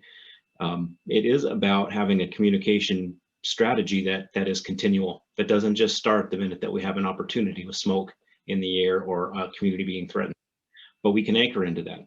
And this risk communication needs to transcend just the potential impacts of the fire. I heard in the breakout that I was in, Bill mentioned the long-term future impacts associated with health, and that's a global issue. That's more than an individual issue, but taking this from an individual perspective to this coalition perspective is a good step in the right direction as we start to think about how we communicate risk. And that's all I have. That was pretty short, but excellent breakouts. Thank you. Hey, thanks, Julian. Thank you, Craig. Thank you for the reports out, Frank, Ben, Julie. So we're going to start transitioning into another breakout here. So we asked you to go in and focus on, you know, how do we focus on the shared risks of tomorrow? And, you know, we heard a lot of interesting stuff come out of there. That's great. So I'm putting the next question into the chat right now. We didn't get it in there quite early enough last time, so you can take a look at it in the chat as we speak. I'm also going to ask the room liaisons when we get into the breakout room, if you wouldn't mind making sure that that ends up in the chat in the room that you're in. That way we can make sure that everybody knows the question that we're going for. So, you know, for those of you that watched the movie Lincoln, and then if you took on the task of reading the book, A Team of Rivals, don't be as scared as you think, even though it says it's 900 pages long, 150 of it are bibliography, so you only have 750 that you got to roll through. But you know, the Team of Rivals, you know, it ties in well to hear what the next question that we're going to be looking at is, what are the current barriers we have in achieving a true cohesive strategy? You know, what are some of the issues that have come up with that don't allow us to all be on the same page, or what are those things that you know, are different values that we put on risk, or the different risks and how we value the values that are out there on the landscape. So some really interesting dialogue that I'm sure will come out of this next question. So where we're going to go from here is our next breakout will actually be a working lunch. Due to that, we're going to go ahead and push it for 1 hour. So we'll open up the breakout rooms till 12:30 is when we'll end up pulling you all back in for report outs. So at that time, we'll ask 3 or 4 more for us, or 3 or 4 more dispatch areas to report out and go from there. So again, same rules apply.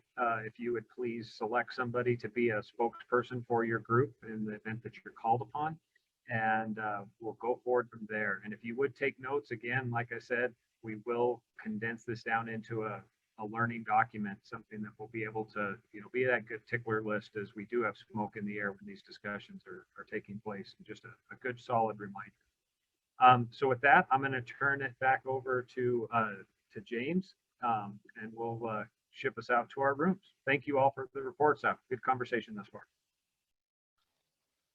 All right, appreciate it, Scott. We've got, I believe, just a few new faces. So just one last thing, as we transition to breakouts, y'all are automatically going to be assigned. You'll just be hijacked and taken to where you need to be. If you haven't done this before, you've got about a 30 to 60 second delay. So I'm about to hit the button. Wait for about 30 to 60 seconds for audio and video to catch up for everybody in the breakouts. See you back here in an hour.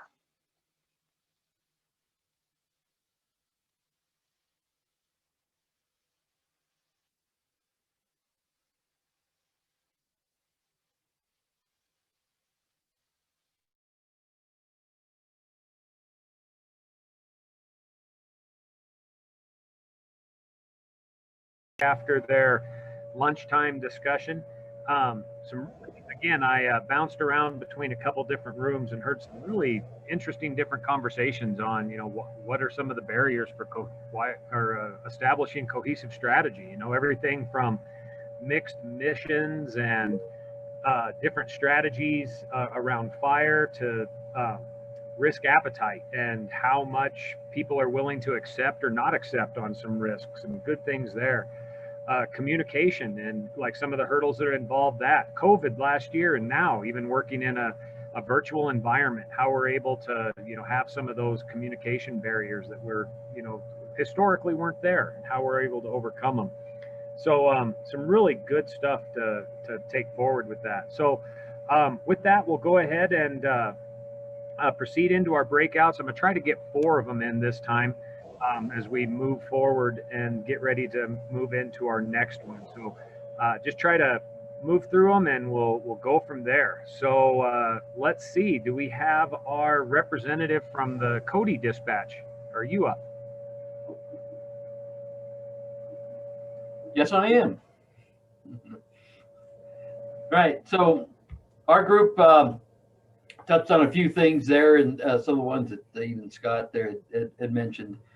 I'll start off with, what are some of the barriers, and I'd summarize with a comment of maybe ourselves, whether it's a agency policy that's too prescriptive versus being descriptive being from the doctrine standpoint, as was pointed out earlier, or but also in the area of commitment.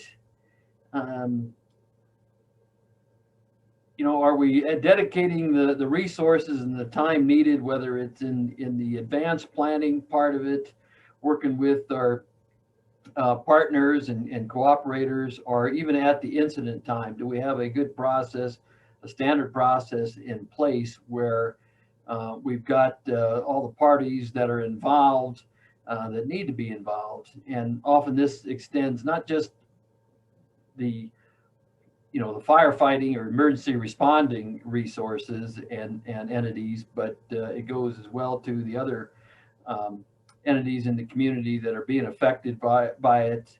And what was also pointed out by one of the folks in the group, that sometimes our biggest miss is not the external parties that we've invited, but the internal parties that we've missed over. And I know from past experience, that one sure rang true with me. You think you've got everybody included and you miss the obvious one, somebody from your own agencies or sister agencies that should have been involved in it. And, some thoughts that I had also is the cohesive strategy is not new. I'm in the process of getting ready to retire, and I've been cleaning up things on my desk and off my shelf. And sure enough, sitting there is the 10-year cohesive strategy that was put out in 2002, along with all the other documents that followed it, Healthy Forest Initiative, Community Wildland Fire Protection Plans here. So this isn't a new thing, but what it tells me is that there is a need for renewal, but also, do we need to do it better? And from experience here, I know we have got in our unit, we have a standard operating procedure here where we have, stakeholder group or cooperator groups that are involved pre-season that we meet with, but also on the incident. During the incidents, we have a standard way we operate or expect the team that comes in here to operate. And then I know on our own management team that I'm on, that's just the way we operate on all the incidents, with getting that list of all the entities that need to be engaged and involved. And not only do you need that the right folks there at the table and that you're interacting with, but there's also a skill set that it takes to how to effectively manage that group. And if you tie this back into Lincoln and how we bring together all these different entities that some that didn't like him, and we know that's the case in the environment that we operate in, but manages to get everybody to work together and to agree with and get to a common goal. Those things, that's a skill set. And I think looking ahead, what do we do? Let's help recognize that and work on developing those things. So you think about last one is the technology aspect of it. This past year, COVID pushed us into doing some things using the technology. Maybe things that we weren't familiar with, using tools we weren't familiar with it and struggled with for a while. But a lot of the feedback we got afterwards wasn't on a lot of those cooperating groups, and the public liked it. They didn't have to travel long distances to meeting and break out of the day. They could attend from wherever they were at.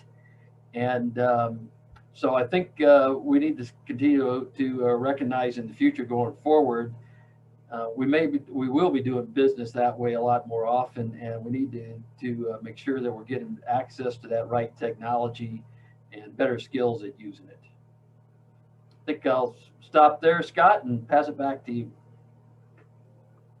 Hey, thanks, Mark. Good stuff. I mean, that really, definitely brings forward a lot of the things that we were, just talking about there. So thanks a lot.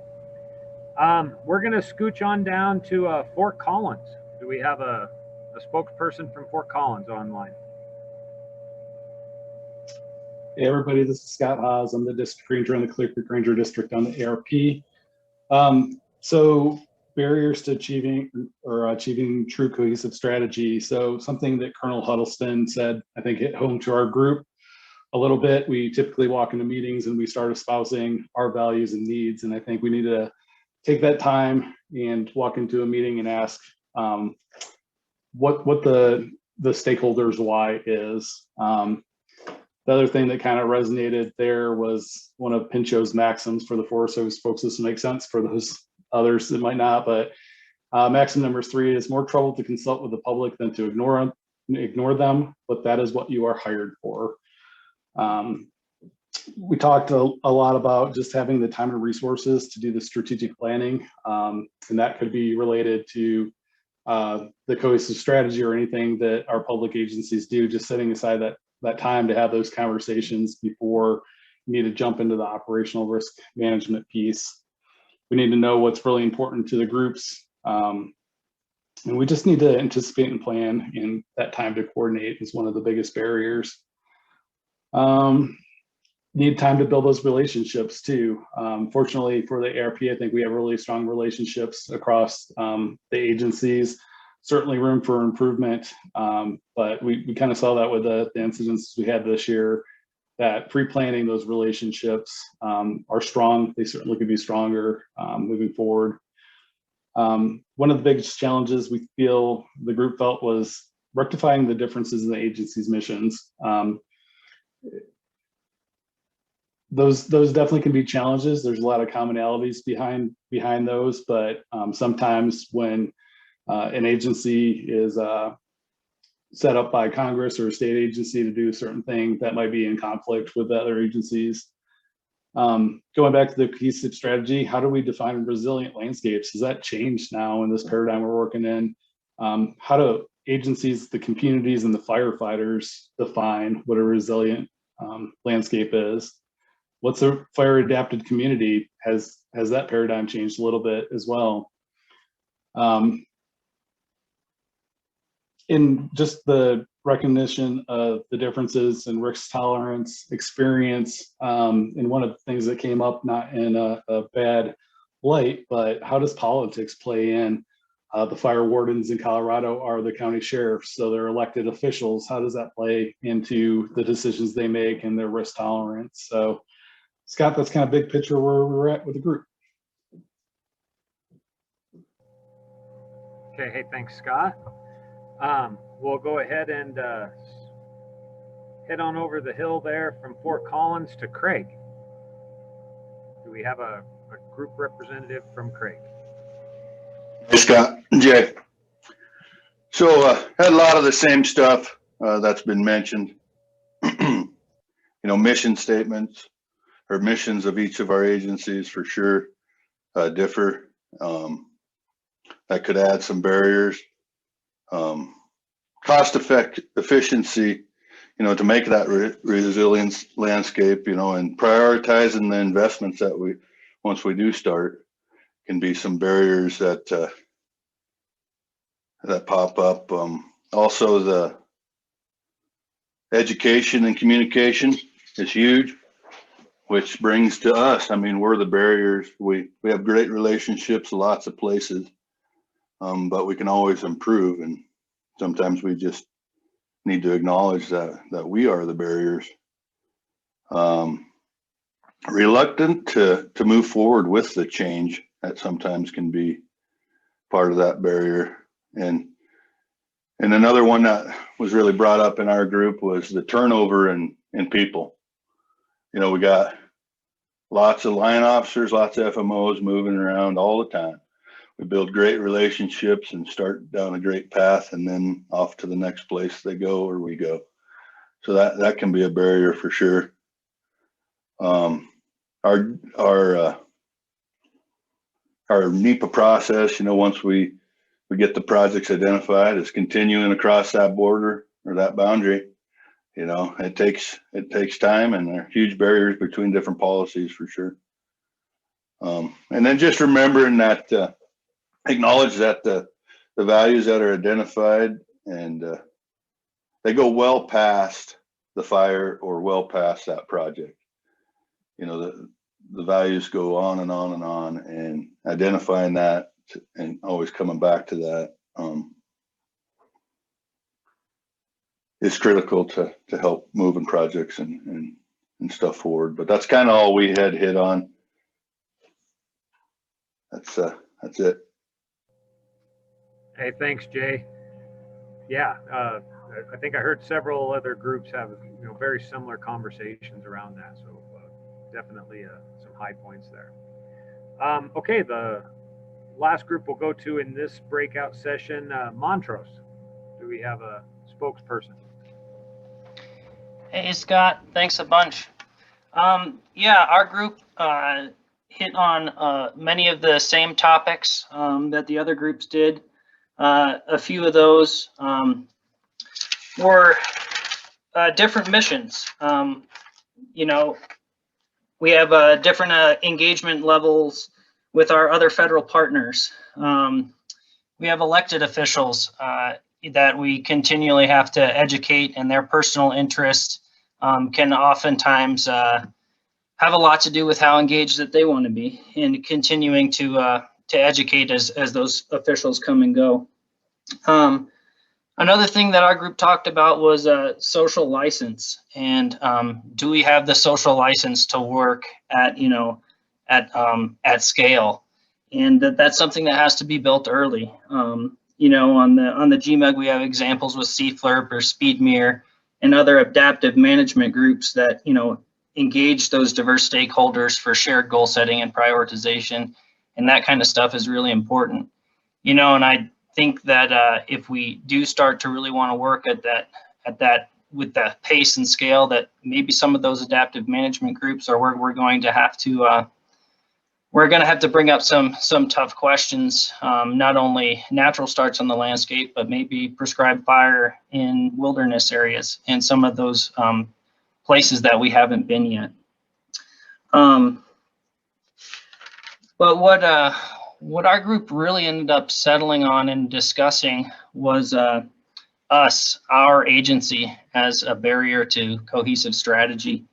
And we often struggle internalizing and executing a national cohesive strategy for two main reasons, and they're cultural reasons within the agency, and that's habituated autonomy, which is fairly self-explanatory, and then excessive collegiality, which is where basically I'm not going to tell you what to do, and you're not going to tell me what to do.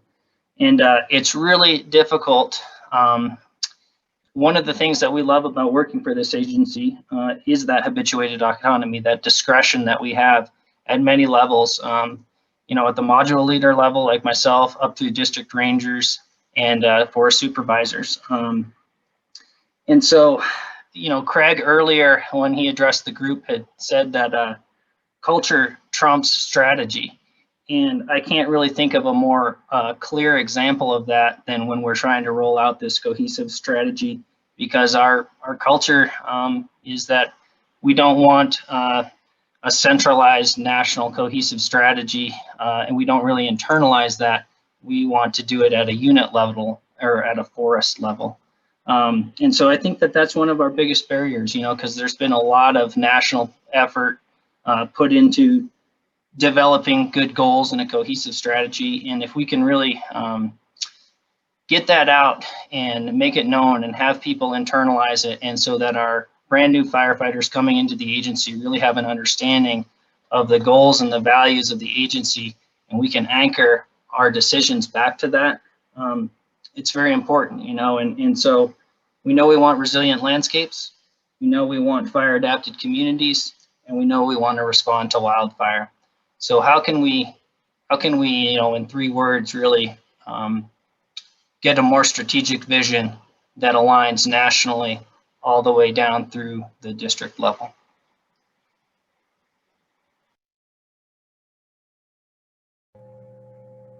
Hey, Theo, thank you. That was awesome. You're going to have to totally send me the quote that you used there. Yeah, I like how you went with that. Thanks, Jay, Scott, Mark. Some great stuff. I'm going to end up rolling it over here to Craig to kind of see where, what kind of correlations he can draw with, what we just reported out on and Lincoln's administration, and then we'll talk a little risk after that. Thanks, Scott. Yeah, really good discussions. I've heard a lot of really cool things. To begin with, what Jay said, and it was repeated in several of the report outs of how you can be your own worst enemy by being a barrier to progress. And it just makes me think at community meetings, stakeholder meetings that I've attended, well, let's get out there. What if the meeting started with partners, stakeholders, the community, a community meeting with, the incident commander stands up on the stage and he says, "Hi, I'm Joe Blow. I'm the incident commander for this incident. And I'd like to begin by asking, what's on your mind? What are you people thinking? What are your concerns? How can we help you out?" And as those questions come out, then you turn it over to, well, those are all good questions. I'm going to turn it over to my operations section chief, and he's going to jump in and explain some of those things, or the safety officer, the PIO, or whatever. Just think how a meeting would go if you started it by asking, what do you think first, and then go into your brief. You might have some more effective communications. I know that's totally opposite of the way you would do things, but I'm telling you, that's the way Lincoln would have done it in a cabinet meeting. Lots of interesting things there. Craig, Jay mentioned from Craig that team building is an issue because you're losing people. And in fact, the opposite is also true. You're also gaining new people who have to be brought on board. And it reminds me of the thought that, again, Lincoln was an expert at it. He recognized completely what his most precious asset was. And the most precious asset, as you all know, are your people. Your people are what's important. And the most perishable asset you have, the one that goes away and never comes back, is your time. So putting those two things together, if you're not spending your most perishable resource with your most precious resource, your people, you're not going to establish those relationships and build that team. Invest your time in your people. And then if you got to work late or do something else, that's fine. Waste your time somewhere else, but invest your time with your people. And, Theo mentioned, the need, the autonomy that the agencies have. It reminds me of the difference between freelancing and independent action. Lincoln encouraged independent action, taking the initiative in concert with the intent and supporting the overall strategy, but not freelancing. And the difference between freelancing and independent action is simply communications, making sure that you're telling everybody, here's what I'm doing and here's why I'm doing it. And then they can understand it and not think you're going off on your own and doing your own thing.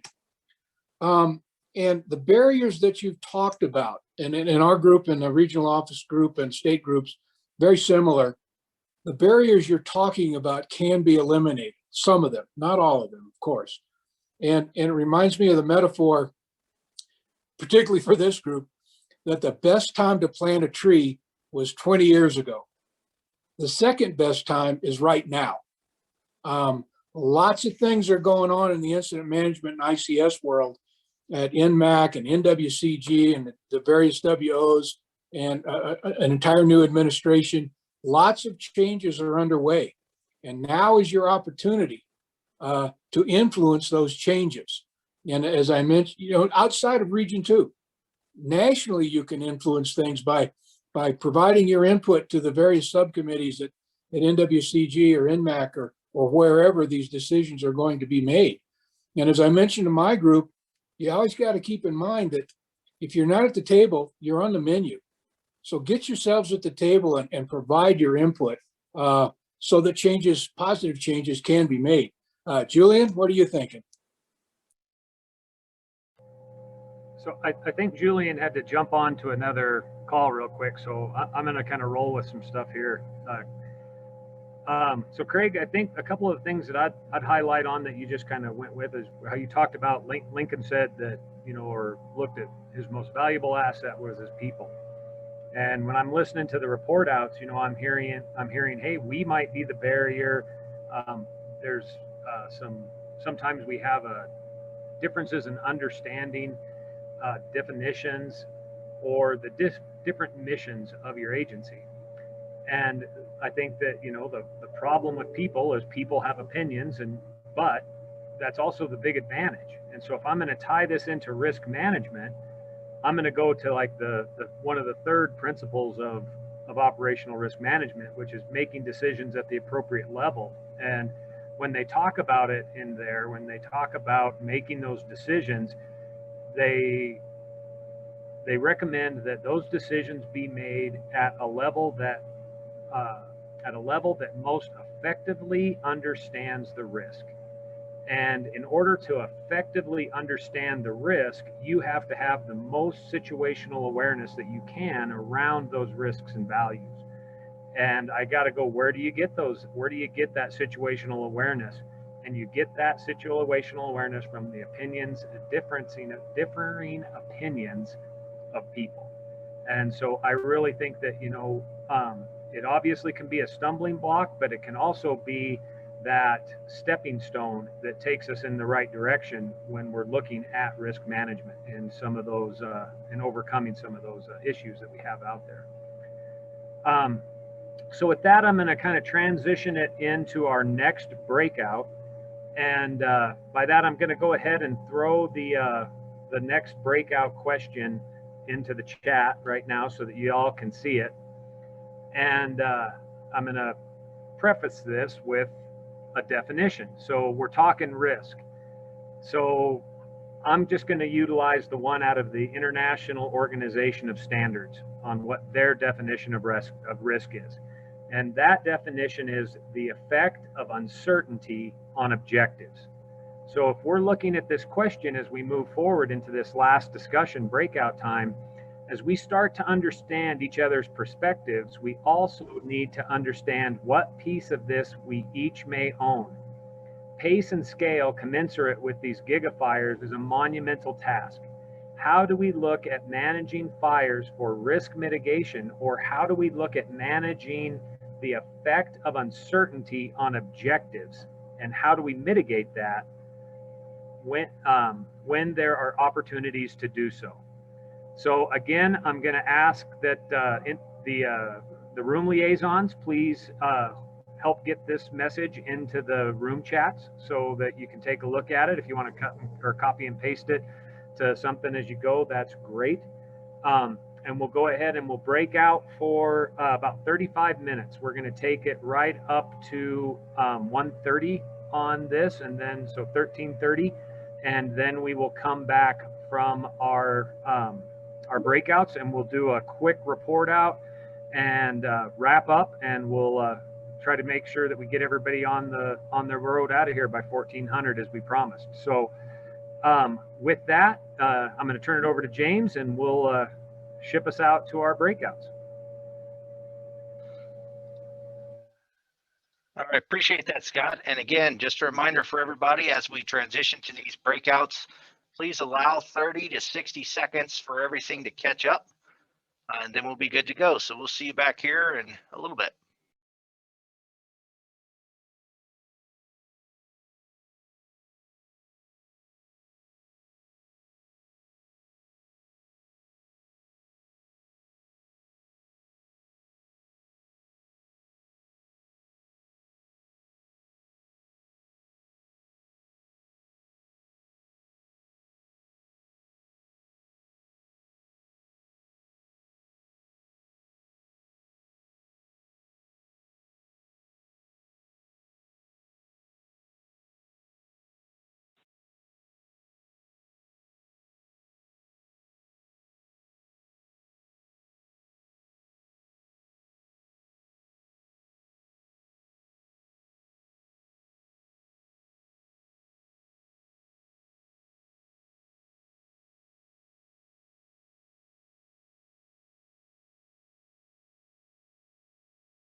All right, folks, we're just waiting for everybody to get back in, so just pause with us for a moment.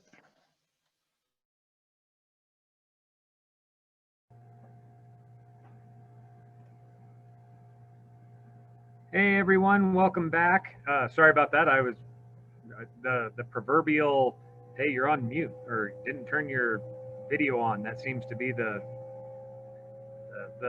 meeting of meeting quotes from there on out.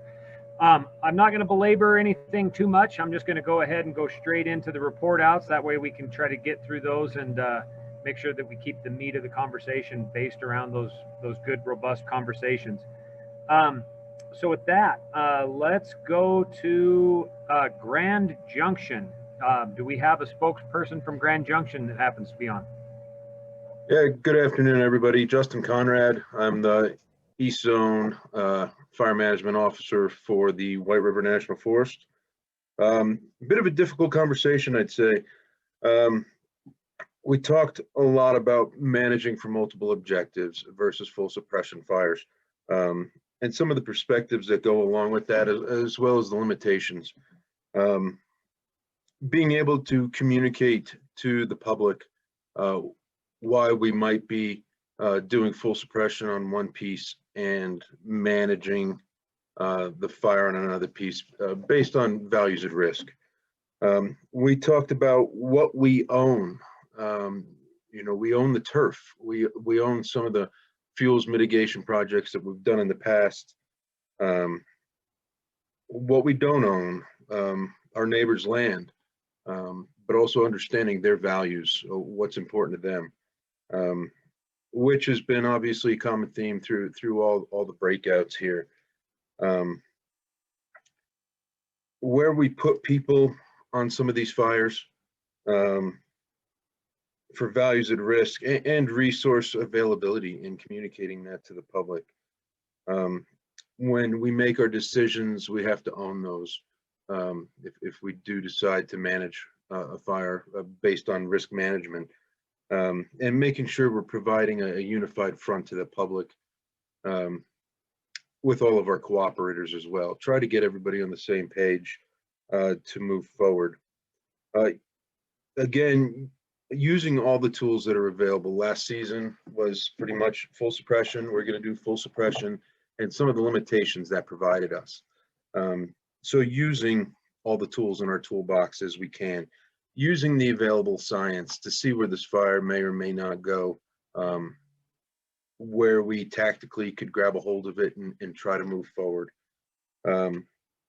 Having those hard conversations with our cooperators, talking values at risk again, and being completely transparent with them. And we realize that there's going to be, coming to consensus is going to be hard. But again, like we've talked about, building those relationships in the preseason or in the years prior. Let's see. We talked about surge aircraft and how very helpful that was last year. And we depended on these aircraft at times to try and keep our fires small or attaining containment faster. Did we depend on them? Yeah, I'd say we did. Will those resources be available again this year to help minimize the spread of fire and protect our firefighters? Definitely a question that's out there. The limit of our control is a reality, and what we can and can't do based on jurisdictions and again, resource availability. But ultimately, communicating to the public the safety of our firefighters is our #1 priority.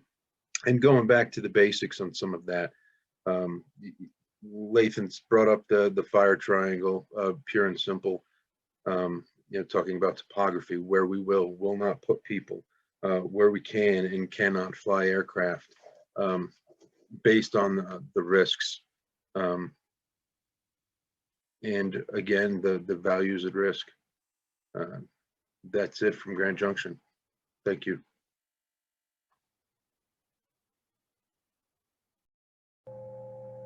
Hey, thank you, Justin. We'll go ahead and scooch on over to the east side of the state there, and we'll look at Pueblo. Do we have a spokesperson from Pueblo? Yes, good afternoon. Tristram Post, District Ranger, Swatch Ranger District. We had many of the same conversations that other folks had.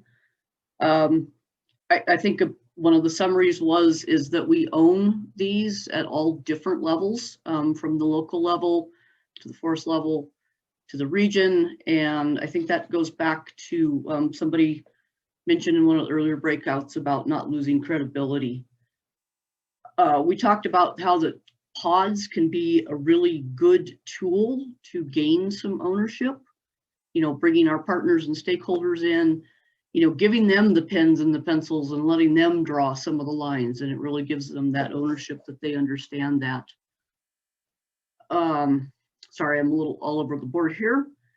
And that ownership, it boils down to trust. And I want to say, the horizontal and vertical trust at all levels.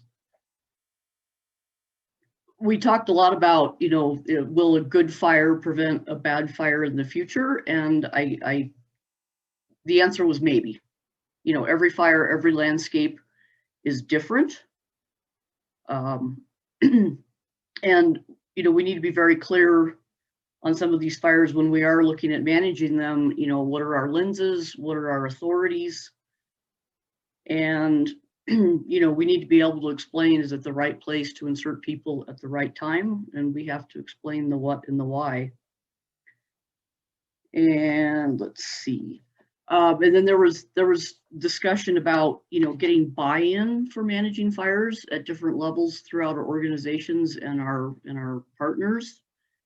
And this takes time. You need to do those relationship building up front.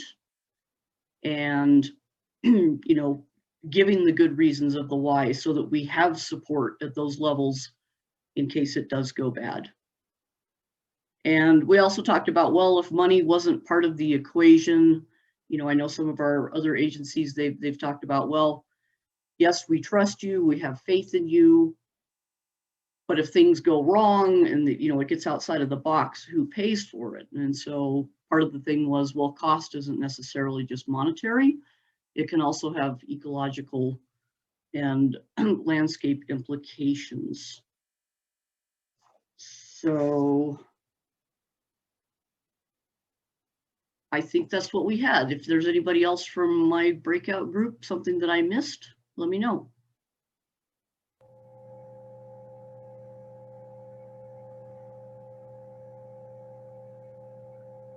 Okay, I gave the rest of your supporting cast the obligatory 10-second pause, which isn't a lot, but that's all they get.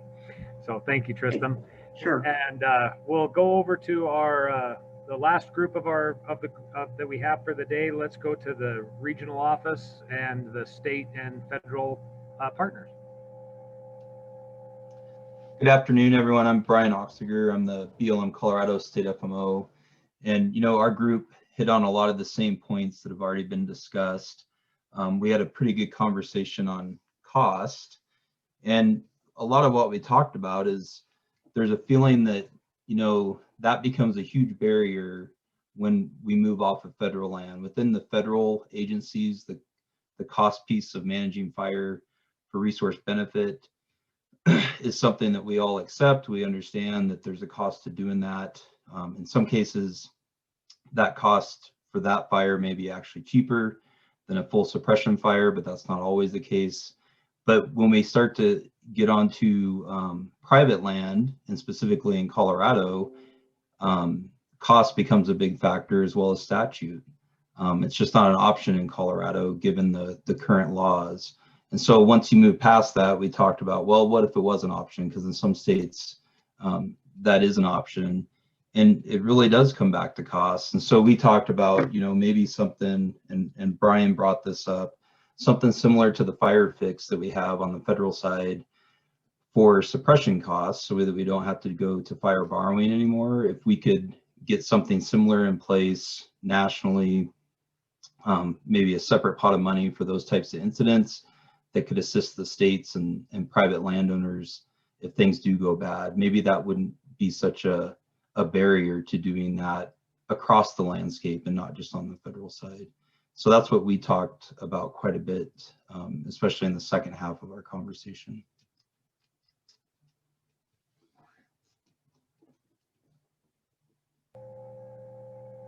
Okay, I don't want to cut you off. Was that all you had? Okay, Ox, you turned off the camera, so I'm saying you were good, right? That's as long as I can go, Bobby. All right. Hey, I appreciate it, brother. Hey, thanks, Ox. Thanks, Tristan, and thanks, Justin, for the report outs there. Some good stuff. So I'm going to turn it over to Craig here to kind of take a look at the Lincoln administration kind of ideas, thoughts on that, and then we'll talk just a little risk before we start heading down towards the conclusion of our meeting today. Yeah, well, talking about cost and risk, here's what Lincoln did. You know, to fund a civil war as long and as massive as it was, Lincoln took kind of a bit of a risk, and we're all going to deal with it on April 15th. He invented something called income tax because he needed the money. And then he was running out of people, and he invented something else, the draft. Huge risk to do that. It's just something to think about.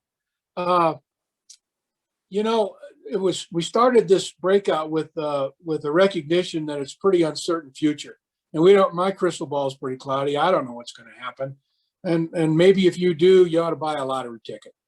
A guy by the name of Clausewitz wrote a book called On War, and in there he said, war is the realm of chaos and uncertainty, and you all are engaged in a war, and I'm an observer. And you have to be comfortable with and swim in that sea of chaos and uncertainty, because that chaotic, uncertain situation is going to create windows of opportunity that you can take advantage of. The most successful systems thrive on the edge of chaos because so many opportunities appear, which can be leveraged with very little effort.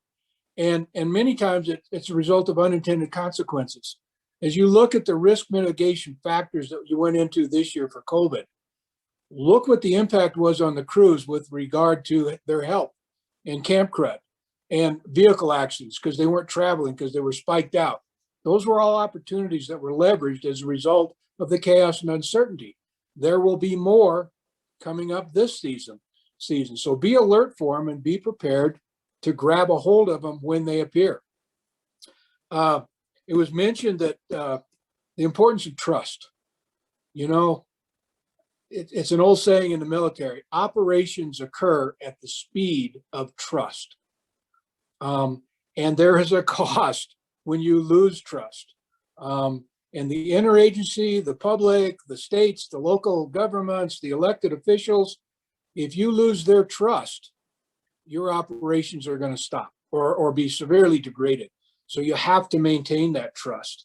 And along the same lines mentioned out of Grand Junction, there's a lot of different things you have to consider. And there was a fellow by the name of Miyamoto Musashi wrote a pretty good book, The Book of Five Rings. And in there he says, the master carpenter does not have a favorite tool. If you need a screwdriver, that's what you use. If you need a hammer, that's what you use. Don't lock yourself into one way of doing things. Be fluid and use the proper tool for the proper job. And I think that some of these barriers and the mitigation that you're trying to affect will come along more naturally the more fluid you are with the situation. And finally, I heard in our group in the RO regional office a statement Jenna made that was perfect. In order to get the public on side for this next year, you may have to share the scare. People like me, the dumb citizen, we need to know what the hazards are and the risk that you're taking by putting young men and women in harm's way. I can understand that, but you have to explain it to me in language that I will understand. And don't start talking about RHs and pigs and cows and big box and divisions. Just tell me about what the fire is liable to do and the risks that you're willing to take on my behalf. And along those lines, thank you so much for the opportunity to attend today. I certainly understand a lot more now about what you do than I did before this meeting started. And I wish you well and good luck. Scott, over to you. Hey, thanks, Craig. Great segue there. A great way to wrap some things up there. Just the last couple minutes that I'll take, taking the Craig's analysis and everything that I've heard today from all of y'all, and tying it into risk and operational risk management. And the thing that stands out to me most right now is when you look at that balance where we're supposed to, one of the pillars of, or one of the principles of risk management is accept risk when the benefits outweigh the costs. The problem with that is benefit and cost, it's extremely subjective. And to have those discussions to where the ideas of where that subjective tendencies lie, to get those closer together, that's key. When we look at that and as we move forward, a lot of the things that I heard that came out of this last group when we talk about risk versus gain or risk versus cost, whether it be the cost physically, socially, politically, financially, it really comes down to risk appetite. And the definition of risk appetite is the amount of risk that an organization is willing to pursue or retain. And again, that's a really subjective a term to throw out there, where sometimes we're curtailed by policy and sometimes we're curtailed just by our own personal observations and biases. So hard discussions to have, but really glad to hear everybody go into all of that today. It was some great stuff. I'll turn this back over to Brian here in just a second. One reminder, if you would please, the individuals that were taking notes in each of the breakouts, whether you were a spokesperson or one of the regional liaisons, would you please email those to me at scott.bovey@usda.gov. I put that in the chat, and we'll be disseminating that out along with the icebreaker information to everybody on the call today. So with that, thank you all, and I'll turn it over to our director, Brian Karchik. Thank you, Scott, and thank you, Craig. I know Julian had to get peeled off for another priority. Appreciate his support in this discussion today as well. To all the folks that helped us pull this together, tremendous support and appreciation for doing that. To our partners today, thank you for jumping in on this. I know this is an important conversation, and one thing I didn't want to put into the room is what this discussion could be labeled, what it has been labeled in other arenas. When we talk about what Fire Plan 2.0 is, it could be this. I'm not big on the 2.0. I'm really big on the cohesive strategy. That's what we're anchoring in here. And that's where we need to stay grounded and as a cornerstone of this discussion. Moving forward, as we saw in these discussions today, we may or may not have had all the right people in the room to have these discussions. And it kind of felt a little awkward when we know that there's some people missing in there, whether it's another agency, utilities, our counties, obviously, are a big part of this discussion. So I'm hoping that some of these things that we picked up today, they need to carry on and get expanded even deeper and actually come to some fruition and decision making to get to a point where we can start to have a more resilient landscape, to decrease the risk to our wildland firefighters and to our communities that we serve. So this is just a catalyst for the next layer of discussions. We will be compiling these and sending them out as a product to you all for hosting those discussions. And feel free to reach out to any of us to participate in any of those or to help support in any way we can. Thanks again. We're going to get this stuff out to you as soon as possible, and we will send out the link for the recording of this as well to share with your staff or anybody who wasn't able to make it today. So with that, thank you all. Appreciate it, and take care, and we'll see you out there soon. Thanks. Brian, thanks. Outstanding. Thank you, sir.